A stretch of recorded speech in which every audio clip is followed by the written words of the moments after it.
கிறிஸ்துக்குள் அன்பாக அழைக்கப்பட்டும் தெரிந்து கொள்ளப்பட்ட சகோதர சகோதரிகளே, மீண்டுமாக இந்த ஒரு நேரத்தில் கூட எங்கள் எல்லாருமே இந்த இடத்தில் சந்திக்கிறதுக்கு தேவன் கொடுத்த இந்த நல்ல வாய்ப்புக்காக நம்முடைய தேவனுக்கு நன்றிகளை ஏற்றுக்கொண்டு இந்த தினத்தில் நாம் காண இருக்கிற ஒரு பாடம் என்னன்னு பார்த்தீங்கன்னா, பக்தி வைராக்கியம் அப்படின்ற ஒரு தலைப்பின் கீழே. ஏன்னா வேதாகமத்திலே பக்தி வைராக்கியம் என்று சொல்லப்படுகிற இந்த ஒரு வார்த்தை அநேகருக்கு சொல்லப்படலையா. தேவன் எதை நம்ம கிட்ட இருந்து எதிர்பார்க்கிறாருன்னா, பக்தி நம்மளுக்கு நல்லா தெரியும், வைராக்கியமும் என்ன நம்மளுக்கு தெரியும். ஆனா பக்தி வைராக்கியம் நிறைந்தவர் எப்படி இருக்குவாரு அப்படின்ற ஒரு எடுத்துக்காட்டுக்கு தான் ஒரு உதாரணம் கொடுத்து அந்த பாடத்துக்குள்ள நம்ம போக இருக்கணும். அதாவது அந்த மனிதனுக்கு இருந்த ஒரு மனிதனை குறித்து இன்னைக்கு நம்ம பார்க்க போறோம். அவருக்குள்ள இருந்த அந்த பக்தி வைராக்கியம் என்னன்னு தெரிஞ்சுக்கணும். ஆனா அந்த பக்தி வைராக்கியம் அப்படின்ற அந்த வார்த்தையோடைய சொல், அதுக்கு அர்த்தம் என்னன்னு பார்த்தீங்கன்னா, பட்சிக்கிற அக்னியா, ஒரு நெருப்பா. அந்த நெருப்பு அப்படியே பட்சிக்குமா? எப்படி ஒரு நெருப்பு சூடா இருக்குமா, இல்ல நெருப்பு சில்லுன்னு இருக்குங்களா? சூடா தான் இருக்கும். இந்த வார்த்தை உள்ளடுக்கப்பட்ட வார்த்தை தான் பக்தி வைராக்கியம். ஏன்னா எபிரேயர்கள் அவங்களுடைய மொழி சொல் எப்படி இருந்ததுன்னா, நம்மளாம் ஒரு வார்த்தையை பார்த்து படிச்சுட்டு அந்த வார்த்தைக்குரிய பதத்தை அர்த்தத்தை நாம் பார்க்குவோம். ஆனா எபிரேயர்களை பொறுத்த வரைக்கும் அவங்களுடைய உபதேசம் அல்லது அவர்களுடைய மூல மொழி ஒரு பொருளை மையமாய் வைத்து அந்த பொருள் நிறைய வார்த்தைகளை எடுத்திருக்காங்க. உதாரணத்துக்கு இந்த பக்தி வைராக்கியம் அப்படின்னு நம்ம பார்த்துன்னு இருக்கிறோம் இல்லைங்களா, அதை அவங்க என்ன சிந்தனையில வெளியே எடுத்தாங்கன்னா, ஒரு எரிகிற நெருப்பு மேல ஒரு பொருளை, ஏதோ ஒரு வெங்கலத்தையோ இரும்பையும் வைத்து நல்லா அதை கொதிக்க விட்டாங்கன்னா, அந்த நெருப்பு தணல்ல வச்சாங்கன்னா ரொம்ப நேரத்துக்கு அந்த இரும்பு எப்படி இருக்கும்? அந்த இரும்பு எப்படி இருக்கும்? ரொம்ப சூடா இருக்கும். ரெட் ஹாட் அப்படின்னு சொல்லலாம். ரொம்ப சூடா இருக்கும். இந்த வார்த்தையிலிருந்து எடுக்கப்பட்ட வார்த்தை தான் பக்தி வைராக்கியம். புரியுதுங்களா? ஏன்னா இவங்களுடைய மொழி அந்த மாதிரி தான். ஒரு பொருளை மையமாய் வைத்து அல்லது உதாரணமாய் வைத்து அதுல சில வார்த்தைகளை இவர்கள் படிக்குவார்கள் அல்லது எழுதுவார்கள். இந்த பக்தி வைராக்கியம். அப்ப நம்ம பக்தி வைராக்கியம்னா என்ன புரிஞ்சுக்கலாம்? இங்கத்துல இருந்து தான் எடுக்கப்பட்டிருக்கு. என்ன புரிஞ்சுக்கலாம்? ஒரு நெருப்பு, அந்த நெருப்பு மேல ஒரு பொருள் நல்லா எரியுது, சூடா இருக்கு. அதுல இருந்து நாம என்ன புரிஞ்சுக்கலாங்க பக்தி வைராக்கியம்னா என்னன்னு? புரியலையா கேள்வியே? இல்ல டிராவல் ஆகி களைப்பா இருக்கிறீங்களா சிலர்? இல்ல. அப்ப என்ன பக்தி வைராக்கியம்னா, நான் திருப்பி உதாரணம் கொடுக்குறேன். எரிகிற தணல், அது மேல ஒரு பொருள், ஒரு இரும்பு பொருள் நல்லா எரிஞ்சு சூடா இருக்கு. இதுல இருந்து எடுக்கப்பட்ட வார்த்தை தான் பக்தி வைராக்கியம். அப்போ தேவன் நம்ம கிட்ட என்ன எதிர்பார்க்கிறார்? நம்ம நெருப்புல போய் உட்காரணும்ன்றீங்களா? இல்ல. அப்ப என்ன எதிர்பார்க்கிறாருன்னா அதை பார்க்கலாம். நம்மளுடைய இருதயத்துல இந்த மாதிரி ஒரு வைராக்கியம் வரணும்னு எதிர்பார்க்கிறார். அதுக்கு ஒரு உதாரணத்தை வைத்தா நம்ம கொஞ்சம் சுலபமா நம்ம புரிஞ்சுக்கலாம். ஒரு குழந்தை, ஒரு பெண், அதாவது ஒரு சின்ன பொண்ணு, அது ஓடி போய் ஏதோ ஒரு இடத்துல விழுது, கீழே விழ போகுது. அப்படி விழும்போது பக்கத்துல ஒரு தகப்பன் இருக்கிறாரு. அந்த தகப்பன் என்ன பண்ணுவார்? உடனடியாக நீ கீழே விழுந்துருன்னு சொல்லி பார்த்துன்னு இருக்குவாரா, அல்லது நிதானமா நடந்துன்னு போய் அந்த குழந்தைய காப்பாத்துவாரா, அல்லது என்ன செய்வார்? உடனே ஒரு வேகம் வரும். அவர் என்ன பண்றாருன்னே தெரியாது. ஏன்னா விழுந்தா ஒரு பெரிய குழிக்குள்ள விழுந்துன்னு இருக்கு அந்த குழந்தை. இப்போ உடனடியா காப்பாத்தணும். அப்போ கொஞ்சம் கூட சிந்திக்காமல் அல்லது சிந்திக்க வரா, நான் காப்பாத்த போய் நானும் கீழே விழுந்துட்டேனா என்ன ஆயிடும் அப்படின்னு சிந்திக்க வரனா? சிந்திக்க மாட்டார். உடனுக்குடனே தன்னுடைய முழு சரீரமும் கேட்காமலே வேலை செய்ய தொடங்கும். அதாவது உடனே ஓடுவாங்க, பதட்டத்துல ஓடுவாங்க. அந்த உதாரணம் இருக்குது பாருங்க, அதுதான் தேவன் எதிர்பார்க்கிற ஒரு பக்தி வைராக்கியமா. இப்ப அது அப்படியே நம்மளுடைய வாழ்க்கையில எடுத்து பார்க்கலாம். தேவனுக்காக நம்ம ஏதோ ஒண்ணு நம்ம செய்யணும்னா நம்ம சிந்தித்து நிதானமாக செயல்படுத்தி இருக்கிறோமா, அல்லது இந்த உதாரணத்தின் பிரகாரம் ஒரு குழந்தை கீழே விழும்போது அல்லது ஒரு ஆபத்தில் விழுந்தும் போது தன் தகப்பன் எப்படி துடிச்சு தன்னை அறியாமலே எல்லா வேலைகளையும் செய்ய போகிறாரோ அது அந்த மாதிரி எதிர்பார்த்து இருக்கிறாரா? இந்த பக்தி வைராக்கியம் யாருக்கிட்ட, யாருடைய மனசுல இருக்கிறதோ அவங்கள்ட்ட தேவன் கிட்ட என்ன இருக்குன்னு பாத்தீங்கன்னா, தேவனை பற்றின பக்தி வைராக்கியம். இன்னொன்னு கூட இருக்கு. பிதாவாகிய தேவனுக்கு நம்ம மேல வைராக்கியம் இருக்கு. அது ஆங்கிலத்துல வசனம் வரும். அந்த வசனங்களை நம்ம ஒவ்வொன்றா பார்க்கலாம். பார்க்கறதுக்கு முன்னாடி இப்ப பக்தி வைராக்கியத்தை குறிச்சு படிச்சுன்னு இருக்கிறோம் இல்லைங்களா, ஒரு அறிமுகம் தான் பார்த்துன்னு இருக்கிறோம். இதே வார்த்தை தேவனுக்கு சொல்லப்பட்டிருக்கு, ஆனா பக்தி வைராக்கியம் பேசப்பட்டிருக்காது, வேற ஒரு வார்த்தை பேசியிருக்கோம். அந்த வசனத்தை நம்ம வாசிக்கலாம். யாத்ராகமம் 34 அதிகாரம் 14 வசனம். கர்த்தருடைய நாமம் எரிச்சல் உள்ளவர் என்பது. அந்த வசனத்தை கவனிங்களா, கர்த்தருடைய நாமம் எரிச்சல் உள்ளவர்னு இருக்குது இல்லைங்களா. எரிச்சல் உள்ளவர்னா என்ன, எரிவாரா அவரு அப்படின்னா என்ன அர்த்தம்?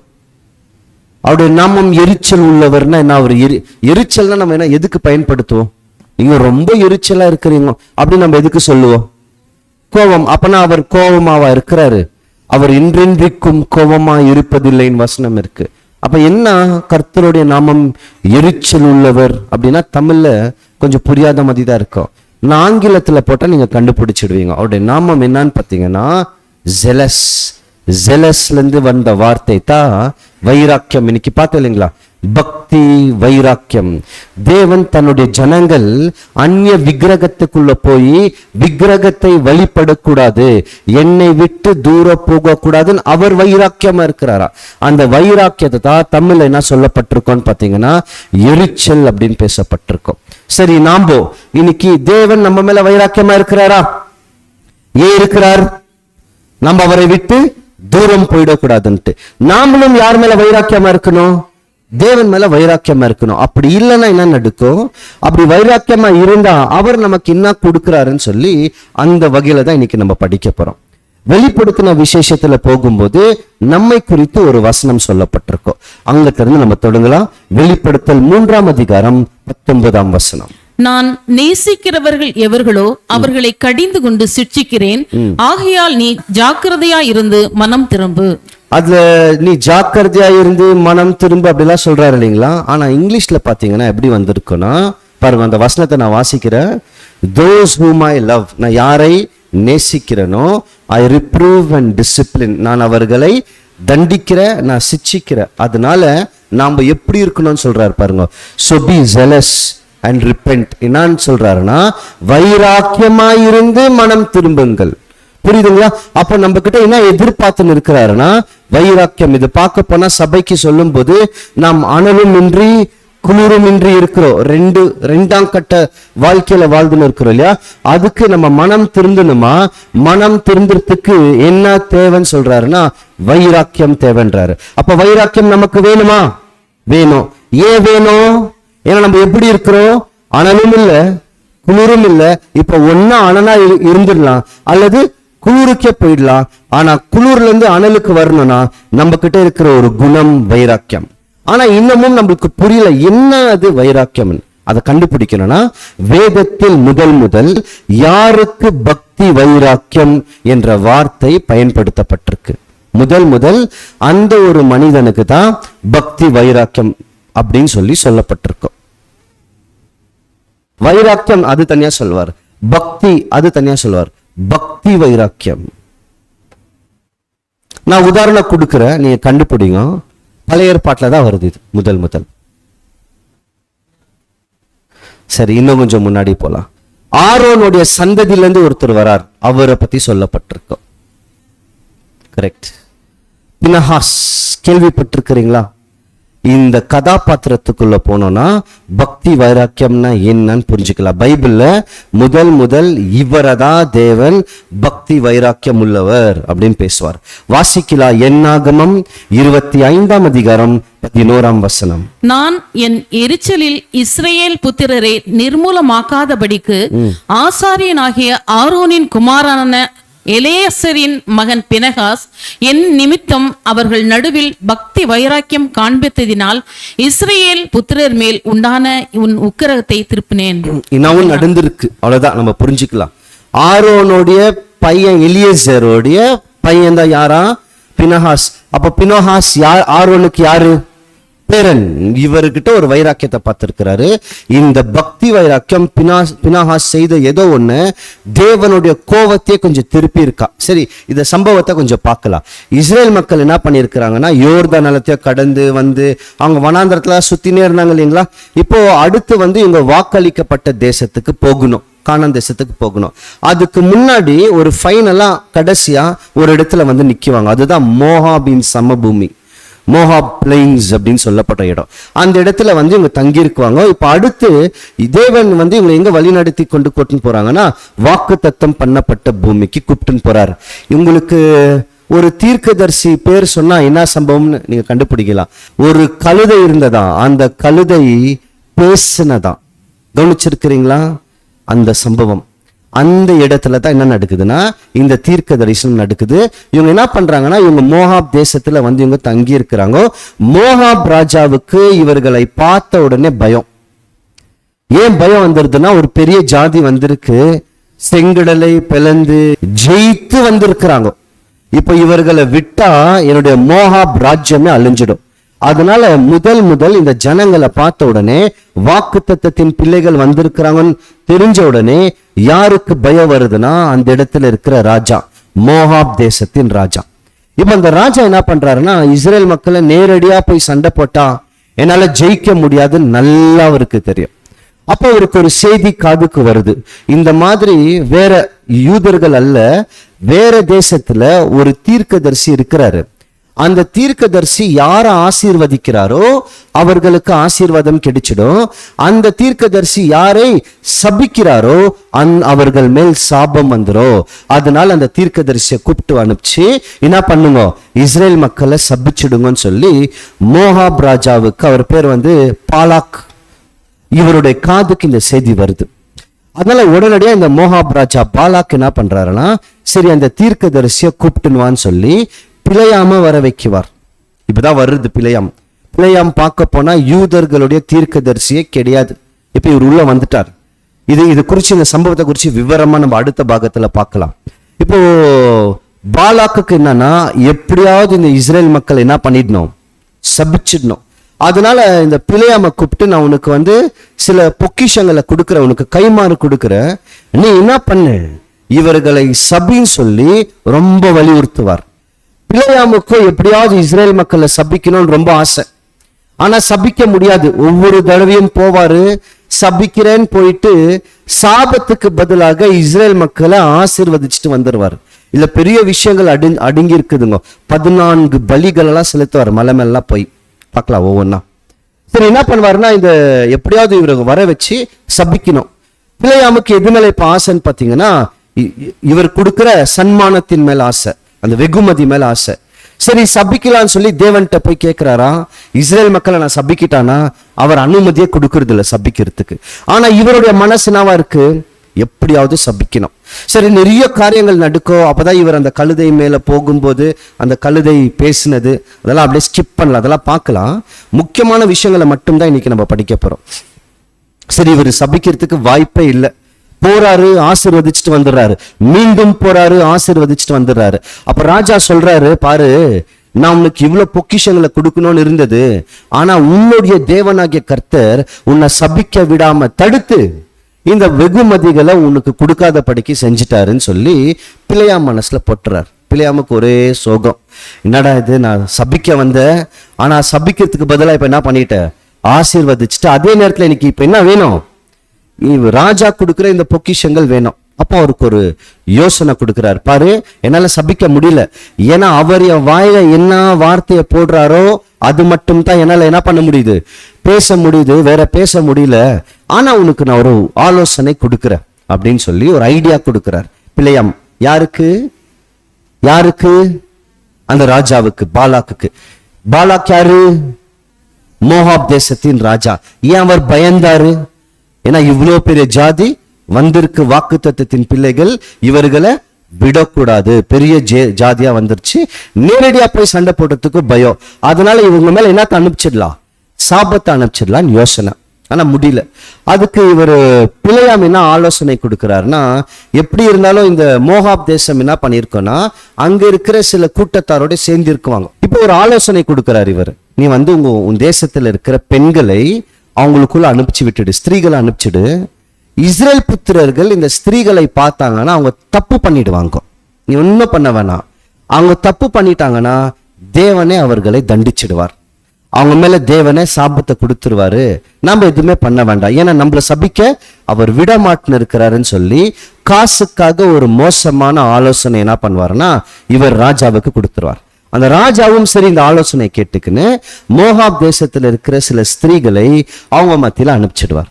அந்த ஸ்திரீகள் போய் அவர்களுக்கிட்ட பேசி ஒரு விழா கொண்டாடுறோம், ஒரு பெரிய திருவிழா, அந்த திருவிழாவுக்கு வாங்கன்னு சொல்லி கூப்பிட்டுருக்குவாங்களா. ரொம்ப மிகவும் மோசமான அருவருப்பான திருவிழா அது. பார்க்க போனா அவங்க என்ன பண்ணுவாங்கன்னு பார்த்தீங்கன்னா, இந்த கானானியர்கள் ஏன் தேவன் வந்து கானானியர்கள் கிட்ட கலக்க விடலைன்னா, இவங்க திருவிழாவை ஒவ்வொரு தடவை கொண்டாடும் போதும் அந்த சிலை முன்னாடி இந்த மக்கள் நிர்வாணத்துல பலவிதமான அவலட்சண கேடுகளை செய்யறது வழக்கம். இது சரித்திரத்துல இருக்கு.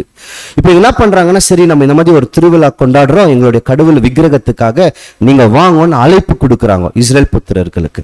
அவங்களும் என்ன பண்றாங்கன்னா, சரி அந்த அழைப்பை ஏற்றுக்கொண்டு அந்த திருவிழாக்கு போய் தேவன் விரும்பக்கூடாத செயல்களை செஞ்சுறாங்க. நான் சொல்றது உங்களுக்கு எல்லாருக்குமே புரியும் நினைக்கிறேன். இதனால தேவனுக்கு என்ன நடந்துரும்னு பாத்தீங்கன்னா, ஒரு கோபம். ஏன்னா என்ன பண்ணிட்டாங்க, நான் ஏற்கனவே இவங்கள திருமணமே பண்ணாதன்னு சொன்னேன், ஆனா நீங்க திருமணத்தை தாண்டி தவறான வேலைகளை செஞ்சுன்னு இருக்கிறீங்களேன்னு சொல்லி மோசையை கூப்பிடுறார். கூப்பிட்டுட்டு இந்த மக்கள் இருக்கிற தலைவர்களை எல்லாத்தையுமே சாகடிச்சு நீ என்ன பண்ண, அவங்கள மரத்துல தூக்குல போட்டு தொங்க விட்டுடுன்னு சொல்வார். மோசையும் தொங்க விட்டுருவார். ஆனாலும் தேவன் விட மாட்டாரு. நீங்க இந்த மாதிரி செய்த செயலுக்காக உங்க மத்தியில வந்து நான் ஒரு கொடிய வியாதி அனுப்புறேன்னு சொல்லி ஒரு கொடிய வியாதியும் அனுப்பிச்சு வச்சிடுவார். புரிஞ்சுச்சுங்களா இது வரைக்கும்? இப்ப தேவன் உங்களை தண்டிக்க தொடங்குறார். ஏன்னா என்ன பண்ணிட்டாங்க, தேவனுக்கு விரோதமான செய்கைகளை செய்ய தொடங்கிட்டாங்க. இப்ப முதல்ல என்ன பண்றாருன்னா, அந்த தலைவர்களை வெட்டி சில பேரை சாகடிச்சு தொங்க விட்டுறாங்க. வேற இடத்துல அதே மத்த மக்கள் மத்தியில தேவன் ஒரு கொடிய வியாதி அவங்க மத்தியில அனுப்பிச்சிடறார். அந்த வியாதியில நிறைய பேர் செத்து நிற்கிறாங்க. ஆனாலும் இவங்க திருந்தினாங்களான்னு பார்த்தா திருந்தல. வியாதியும் வந்திருக்குது, எல்லாருமே பார்க்கிற அளவுக்கு தண்டனையும் பெற்று கொண்டிருக்கிறாங்க. அப்ப என்ன நடக்குதுன்னா, சிமியோன் கோத்திரம் தெரியும் இல்லைங்களா, அந்த கோத்திரத்துக்கு ஒரு தலைவர் இருக்குவார். அவர் என்ன பண்ணுவாருன்னா, எல்லாருமே பார்க்கிற மாதிரி துணிகரமா ஒரு பெண்ணை தன்னுடைய கூடாரத்துக்குள்ள கூப்பிட்டுன்னு போயிடுவார் தவறான வேலைக்கு. இதை பார்த்து நிற்கிறது யாருன்னா ஊர் ஜனங்கள் எல்லாருமே பார்த்துன்னு இருக்கிறாங்க. எல்லாருமே அமைதியா நிக்கிறாங்க, ஒண்ணுமே பண்ண முடியல. ஒரு பெரிய பொறுப்புல இருக்கிறாரு, புரியுதுங்களா? அப்போ ஒரு பெரிய தலைவர் பொறுப்புல இருக்கிறவர்களை நாம எப்படி தட்டி கேட்கறது, எல்லாருமே அமைதியா நிற்கும் போது இப்ப வரார் பினஹாஸ். என்ன பண்றாருன்னா, ஒரு பெரிய ஈட்டி எடுத்துன்னு போய் நேரா அவருடைய கூடாரத்துக்குள்ளவே போயிடுறார். அவங்க ரெண்டு பேருமே குத்தி சாகடிச்சிடறார். ஒரே நேரத்துல அந்த ஈட்டி எடுத்து ரெண்டு பேருமே குத்தி சாகடிச்சாரு. இந்த ஒரு செயலை தேவன் பார்த்துட்டு என்ன சொல்வாருன்னா, இவர் செய்தது எப்படி இருக்குதுன்னா, என்னுடைய பார்வைக்கு நன்மையா இருக்கு, பக்தி வைராக்கியத்தை காமிச்சாருன்ட்டு. புரியுதுங்களா? இதன் நிமித்தமா தான் முதல் பினஹாசுக்கு தேவன் கொடுக்கிற ஒரு வார்த்தை என்னன்னா, பக்தி வைராக்கியம் நிறைந்தவரா இருக்கிறார். இப்ப வாசிக்கலாம் வசனம் மீண்டும். என்னாகமம் 25ஆம் அதிகாரம் 8ஆம் வசனம். இஸ்ரவேலனாகிய அந்த மனுஷன் வேசித்தனம் பண்ணும் அறையிலே அவன் பின்னாலே போய் இஸ்ரவேல் மனிதனும் அந்த ஸ்திரீயும் ஆகிய இருவருடைய வயிற்றிலும் ஈட்டி உருவ போக அவர்களை குத்தி போட்டான். ரெண்டு பேரும் என்ன பண்ணிட்டாங்க, குத்தி போட்டாரு. அப்பொழுது இஸ்ரவேல் புத்திரரில் உண்டான வாதை நின்று போயிற்று. அப்பதான் என்ன நடக்குது, வாதையை நிக்குது. அப்போ இவர் செய்த செயல் வாதையை நிக்க வைக்கிற செயல். புரியுதுங்களா? தவிர தட்டி கேட்கறது மட்டுமல்ல, அது என்ன செஞ்சிட்டாரு, அந்த இடத்துல சாகி அடிச்சிட்டாரு. அது வரைக்கும் என்ன தேவன் என்னத்த அனுப்பிச்சு வச்சிருந்தாரு, ஒரு வாதி அனுப்பிச்சு வச்சிருந்தார். சரி, இப்ப நான் உங்களுக்கு ஒரு வசனத்தை காமிக்கிறேன், முரண்பாடா இருக்கும், அதை கொஞ்சம் கண்டுபிடிக்கலாம். இப்ப என்னாகமத்துல சொல்லின்னு வரும்போது எத்தனை பேரு செத்தார்கள்னு 9ஆம் வசனம் சொல்லுது, கொஞ்சம் பாருங்க. அந்த வார்த்தையால் செத்தவர்கள் 24,000 பேர். எவ்வளவு பேரு தேவன் ஒரு வாதி அனுப்பிச்சிருக்கிறாரு, எவ்வளவு பேர் செத்தாங்க, 24,000 பேர். இப்ப ரொம்ப காலத்துக்கு பின்பாக பவுல் என்ன பண்றாருன்னா, இந்த ஒரு வேலையை, அதாவது இந்த சம்பவத்தை அவர் கொரிந்திய நிருபத்துக்கு எழுதி மேற்கோள் காமிக்குவார் இந்த சம்பவத்தை. ஆனா பவுல் சொல்லும் போது இங்க எத்தனை பேர் செத்தாங்கன்னு சொல்லி இருக்கிறாரு, 24. ஆனா பவுல் என்ன சொல்லி இருக்காரு பாருங்களே, 1 கொரிந்தியர் 10ஆம் அதிகாரம் 8ஆம் வசனம். அவர்களில் சிலர் வேசித்தனம் பண்ணி ஒரே நாளில் 23,000 பேர் விழுந்து போனார்கள். எவ்வளவு பேர் சொல்றாரு, மோசே எவ்வளவு சொல்றாரு? இப்ப மோசே சொல்றது சரியா, பவுல் சொல்றது சரியா? கேள்வி புரியுதுங்களா? மோசே என்ன சொல்றாருன்னா, எவ்வளவு பேர் செத்தாங்க, 24. பவுல் என்ன சொல்றாரு, 23. இப்ப செத்தவர்கள் 23,000 பேரா 24,000 பேரா? சரி, யார்த்த கரெக்டா சொல்லணும் பாருங்க. மோசே சம்பவத்தை பார்த்திருக்கிறாரு, பின்னாடி பவுல் எழுதுறார். 2 கணக்கு வருது. இப்ப இந்த மாதிரி நம்ம கிட்ட யாரோ ஒருத்தவங்க உங்க பைபிள்ல பாருங்களே, ஒரு இடத்துல 24,000, இன்னொரு இடத்துல 23,000 சொன்னா என்ன பண்ணுவோம்? அமைதியா நிக்குவோமா? பதில் சொல்வேல, என்ன நடந்திருக்குது? எவ்வளவு பேர் தான் செத்து இருக்கிறாங்க? 24. அப்ப பவுல் பொய் சொல்லிட்டாருன்னு சொல்லலாமா? சரி, அப்ப பவுல் உண்மை சொன்னாருன்னு சொல்லலாமா? அப்ப மோசே பொய் சொல்லிட்டாரா? அல்லது பைபிள்ல தப்பா போட்டாங்களா? அந்த வசனத்திலே விட இருக்குதுங்க. இன்னொரு தடவை வாசிங்க, கண்டுபிடிக்கலாம் பாருங்க. என்னாகும் 25ஆம் அதிகாரம் 9ஆம் வசனம். அந்த வாதையால் செத்தவர்கள் 24,000 பேர். அந்த வாதையினால் செத்தவர்கள் 20. இப்ப பவுல் என்ன சொல்றாரு பாருங்க. அவர்களில் சிலர் வேசித்தனம் பண்ணி ஒரே நாளில் 23,000 பேர் விழுந்து போனார்கள். என்ன விடை? இல்ல மோசே என்ன சொல்றாருன்னா, வாதையில் மொத்தமாக செத்தவர்கள் 24,000 பேர். பவுல் என்ன சொல்றாருன்னா, அந்த வாதையினால ஒரே நாளில் செத்தவர்கள் 23,000 பேர். வித்தியாசம் புரியுதா புரியலையா? இப்ப வாதை வந்திருக்கு, ஒட்டு மொத்தமா 24,000 பேர் செத்துட்டாங்க. ஆனா அந்த 24,000 பேர்ல ஒரே நாள்ல செத்துங்கோ 23,000 பேர். அப்ப மீதி 1000 பேரு அடுத்த நாள் செத்து இருக்கிறாங்க. அவ்வளவுதான். புரிஞ்சுச்சா? ஒரே நாள்ல மரித்தவர்கள் தான் இவர் கணக்கு கொடுக்கிறாரு. ஆனா மோசேனா கணக்கு கொடுக்கிறாருன்னா, அந்த வாதைனால ஒட்டுமொத்தமா செத்தவர்கள் இவ்வளவு பேர் செத்து இருக்கிறாங்க. பவுல் என்ன சொல்றாருன்னா, ஆமா, ஆனா ஒரே நாள்ல இவ்வளவு பேர் செத்து இருக்கிறாங்க. இதுதான் வித்தியாசம். அப்போ நம்ம பைபிள்ல இந்த மாதிரி வார்த்தைகளை நல்லா கூர்ந்து கவனிக்கும் போதுதான் அதுக்குள்ள இருக்கிற பதில்கள் தெரியும். இப்போ இதை செய்தது யாரு? பினஹாஸ் செஞ்சுட்டாரா? ஒரு பக்தி வைராக்கியத்தை தேவன் காமிச்சிட்டார் இல்லைங்களா? இப்ப தேவனுக்காக இவர் ஒரு வேலையை செஞ்சிட்டார் பினஹாஸ். அதுக்கு தேவன் ஏதாவது கைமாறு செய்யணும் இல்லையா? எனக்காக நீ இந்த அளவுக்கு பக்தி வைராக்கியம் காட்டி இருக்கிறேன்னு சொல்லி பினஹாஸ் இடத்துல என்ன பண்ணுவார்னா, சமாதானத்தின் உடன்படிக்கை அவருக்கு கொடுக்குவாராம். வாசிக்கலாம் அந்த வசனம் கூட.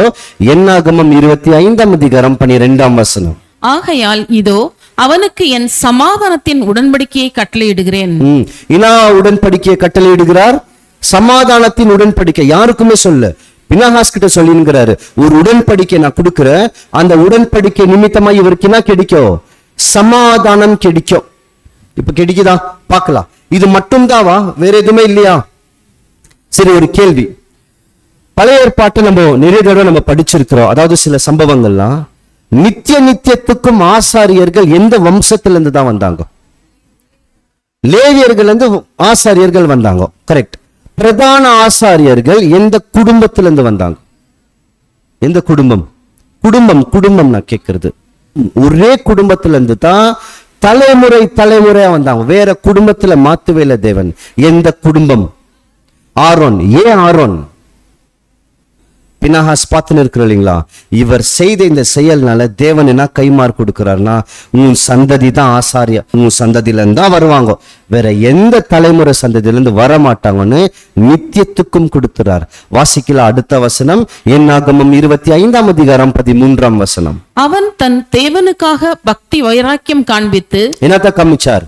பக்தி வைராக்கியத்தை காமிச்சு இஸ்ரேல் புத்திரருக்காக பாவ நிவர்த்தி செய்தபடியினால் அவனுக்கு பின்பு அவன் சந்ததிக்கும் நித்திய ஆசாரிய பட்டத்திற்குரிய உடன்படிக்கை உண்டாயிருக்கும் என்று சொல் என்றார். இதுதான் அந்த சமாதானத்தின் உடன்படிக்கை. அதுல என்ன இருக்குன்னு பாத்தீங்கன்னா, நித்திய ஆசாரிய. அப்பனா இவர்களுடைய குடும்பத்துல இருந்து தான் யார் வருவாங்க? இனிமேல தேவனிடத்தில் வேலை செய்யக்கூடிய ஆசாரியர்கள் வருவாங்க. அந்த ஆசாரியர்களுக்குள்ள இருந்தா பிரதான ஆசாரியர்களை தேர்ந்தெடுக்குவாங்க. இவர் கொலைதனை செய்தாரு. அதாவது கொலைனா அங்க தவறு செய்கிறவர்களை கொன்று தன போட்டாரு. ஆனா தேவன் இவர் செய்த செயல் என்ன தெரியுங்களா சொல்றாரு? பாவ நிவர்த்தின்றார். பாவத்துக்கு பரிகாரம் செய்ததுனால நான் என்ன பண்ணிட்டேன்? உனக்கு ஆசாரியத்தை கொடுத்துட்டேன். இப்ப கவனிக்கலாம். இவர் பக்தி வைராக்கியத்தை காமிச்சதுனால இவருக்கு என்ன கிடைக்குது? இவருக்கும் இவருடைய குடும்பத்துக்கும் நித்திய ஆசாரிய பட்டம். அப்பனா ஆசாரியர்களுக்கு என்ன இருக்கணும்? நான் திருப்பி கேட்கிற பாருங்க. அப்படின்னா ஆசாரியர்களுக்கு என்ன இருக்கணும்? பக்தி வைராக்கியம் இருக்கணும். பக்தி வைராக்கியம் இல்லைன்னா ஆசாரியர்கள் இருந்து பிரயோஜனமே இல்லை. இப்போ நீங்களும் நானும் யார்? நீங்களே அழைக்கப்பட்ட ராஜரீக ஆசாரியர்கள் படிக்கிறோம்ல. அப்ப நாம கூட ஆசாரியர்கள் என்றால் நம்மிடத்தில் என்ன காணப்படணும்? பக்தி வைராக்கியம் நமக்கிடத்தில் காணப்படணும். இப்ப பார்க்கலாம். அப்பனா பக்தி வைராக்கியம் பினகாஸ் கிட்ட இருந்ததா? அவர் பக்தி வைராக்கியத்தை எப்படி காமிச்சார்? செயல். என்ன செயல்? என்ன செயல்? தவறு பண்ணுகிறவர்களை ஈட்டினால குத்தி கொன்று போட்டார். இப்ப நம்ம கிட்ட பக்தி வைராக்கியம் இருக்குதுன்னா நாம எப்படி அதை காமிக்கலாம்? செயல். எந்த செயல்? அங்க பினகாஸ் என்ன பண்ணாரோ அது நாமளும் இங்க பண்ணணும். ஆமா, பண்ணியே பண்ணணும். பார்க்கலாம் எப்படி நம்ம அந்த பக்தி வைராக்கியத்தை காமிக்கணும். ஏன்னா பினகாஸ் என்ன பண்றாருன்னா ஈட்டி எடுத்து குத்தி சாகடிச்சாரு. அப்போ தேவன் பக்தி வைராக்கியம் சொன்னாரு. அப்போ நாம கூட என்ன பண்ணோம்னா ஈட்டி எடுத்து குத்தி சாகடிக்கணும். அப்போ தேவன் நம்ம கிட்ட பக்தி வைராக்கியம் சொல்வார். ஆனா யாருன்னு தெரியல, அதை நம்ம பார்க்கணும். ஆனா அதை பார்க்கணும்னா நமக்கு ஏன் தேவன் பக்தி வைராக்கியம் வேணும் அப்படின்னு கேட்கிறாருன்னு சில வசனங்களை பார்க்கலாம், கவனிக்கலாம். இப்போ ஓரளவுக்கு அந்த பினகாசோடைய சம்பவம் புரியுது இல்லைங்களா?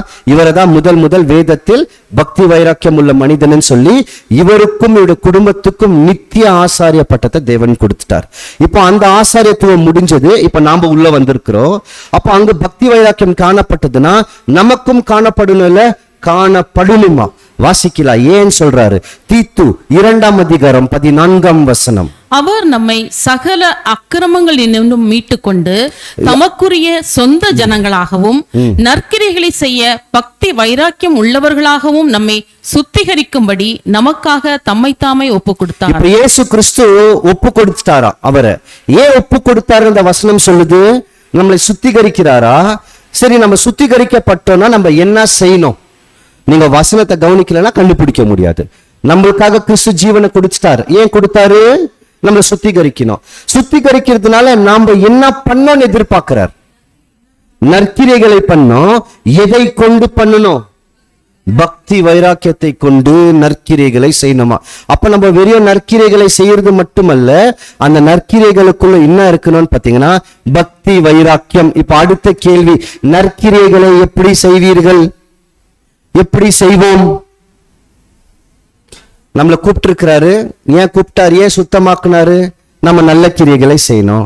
நல்ல கிரியைகளை எப்படி செய்வோம்? பக்தி வைராக்கியத்தை கொண்டு செய்யறோம். அப்ப நல்ல கிரியைனா என்ன? என்ன அந்த நல்ல கிரியை? இதை இயேசு கிறிஸ்து பதில் கொடுக்கிறார். உங்கள் நற்கிரியைகளை கண்டு, ஞாபகம் இருக்கா? வசனம் சொல்லுங்க. உங்கள் நற்கிரியைகளை கண்டு பரலோகத்தில் இருக்கிற உங்கள் பிதாவை என்ன பண்ணுவாங்க? மகிமைப்படுத்துவாங்க. நம்மளுக்கு நல்லா தெரிஞ்ச வசனம் தான். மத்தேயு 5:16 நம்மளுடைய நற்கிரைகளை பார்த்து மற்ற மக்கள் தேவனை பார்த்து புகழணுமா? இந்த மாதிரி இவங்க பண்றதுக்கு நான் யாருக்கு நன்றி சொல்லுகிறேன்? தேவனுக்கு நன்றி சொல்றேன். என்னுடைய வாழ்க்கையில எத்தனை தடவை நான் மற்றவர்களுக்கு செய்த நற்கிரையினால அவர்கள் தேவனுக்கு நன்றி சொல்லியிருக்கிறாங்க. நல்லா கவனிங்க கேள்விய. என்னுடைய வாழ்க்கையை நான் இவ்வளவு வருஷமா வாழ்ந்துட்டேன். என்னுடைய வாழ்க்கையில நான் மற்றவர்களுக்கு நிறைய நற்கிரைகளை பண்ணியிருக்கிறேன். அப்படி வச்சுக்கலாம். நான் பண்ண நற்கிரைகளை பெற்றுக்கொண்ட மக்கள் எத்தனை பேரு தேவனுக்கு நன்றி சொல்லியிருக்கிறாங்க? அந்த அளவுக்கு நான் நற்கிரைகளை செய்திருக்கிறேனா அப்படின்னு இந்த நேரத்துல கொஞ்சம் நம்ம கேள்விக்குறியா நம்ம மனசுல வைக்கணும். திருப்பி ஒவ்வொன்றா பார்க்கலாம். ஆசாரியர்கள், அந்த ஆசாரியனுக்குள்ள என்ன இருக்கணும்? பக்தி வைராக்கியம் இருக்கணும். பழைய ஏற்பாட்டுல பார்த்தோம். நம்ம கூட ஆசாரியன், அப்ப நம்மளுக்குள்ள இருக்கணும் பக்தி வைராக்கியம் இருக்கணுமா அப்படின்னு சொல்லி தீத்துக்குள்ள போனா ஒரு வசனத்தை அவர் கொடுக்கிறார். நமக்காக கிறிஸ்து அவரே ஒப்பு கொடுத்துட்டாரா? ஏன் ஒப்பு கொடுத்தாருன்னா நம்ம சுத்திகரிக்கணும்.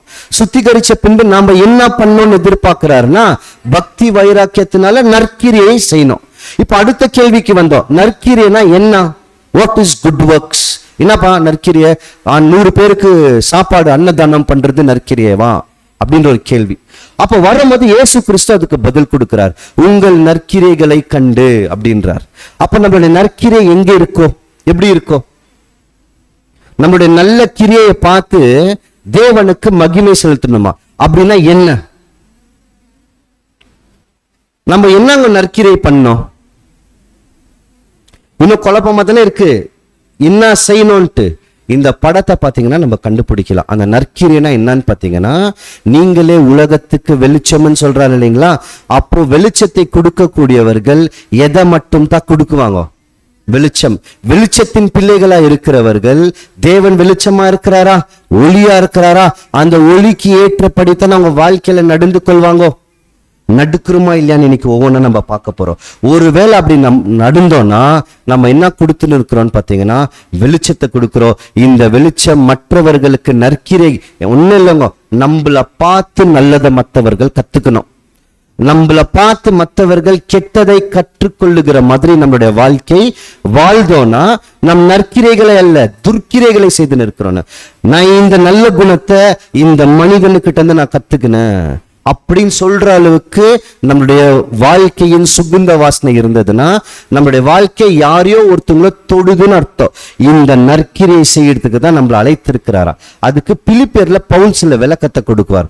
வாசிக்கலாம். பிலிப்பியர் 2ஆம் அதிகாரம் 14ஆம் வசனம். நான் வீணாக ஓடினதும் வீணாக பிரயாசப்பட்டதும் இல்லை என்கிற மகிழ்ச்சி கிறிஸ்துவின் நாளில் எனக்கு உண்டாயிருப்பதற்கு ஜீவ வசனத்தை பிடித்துக்கொண்டு உலகத்திலே சுடர்களை போல பிரகாசிக்கிற நீங்கள்.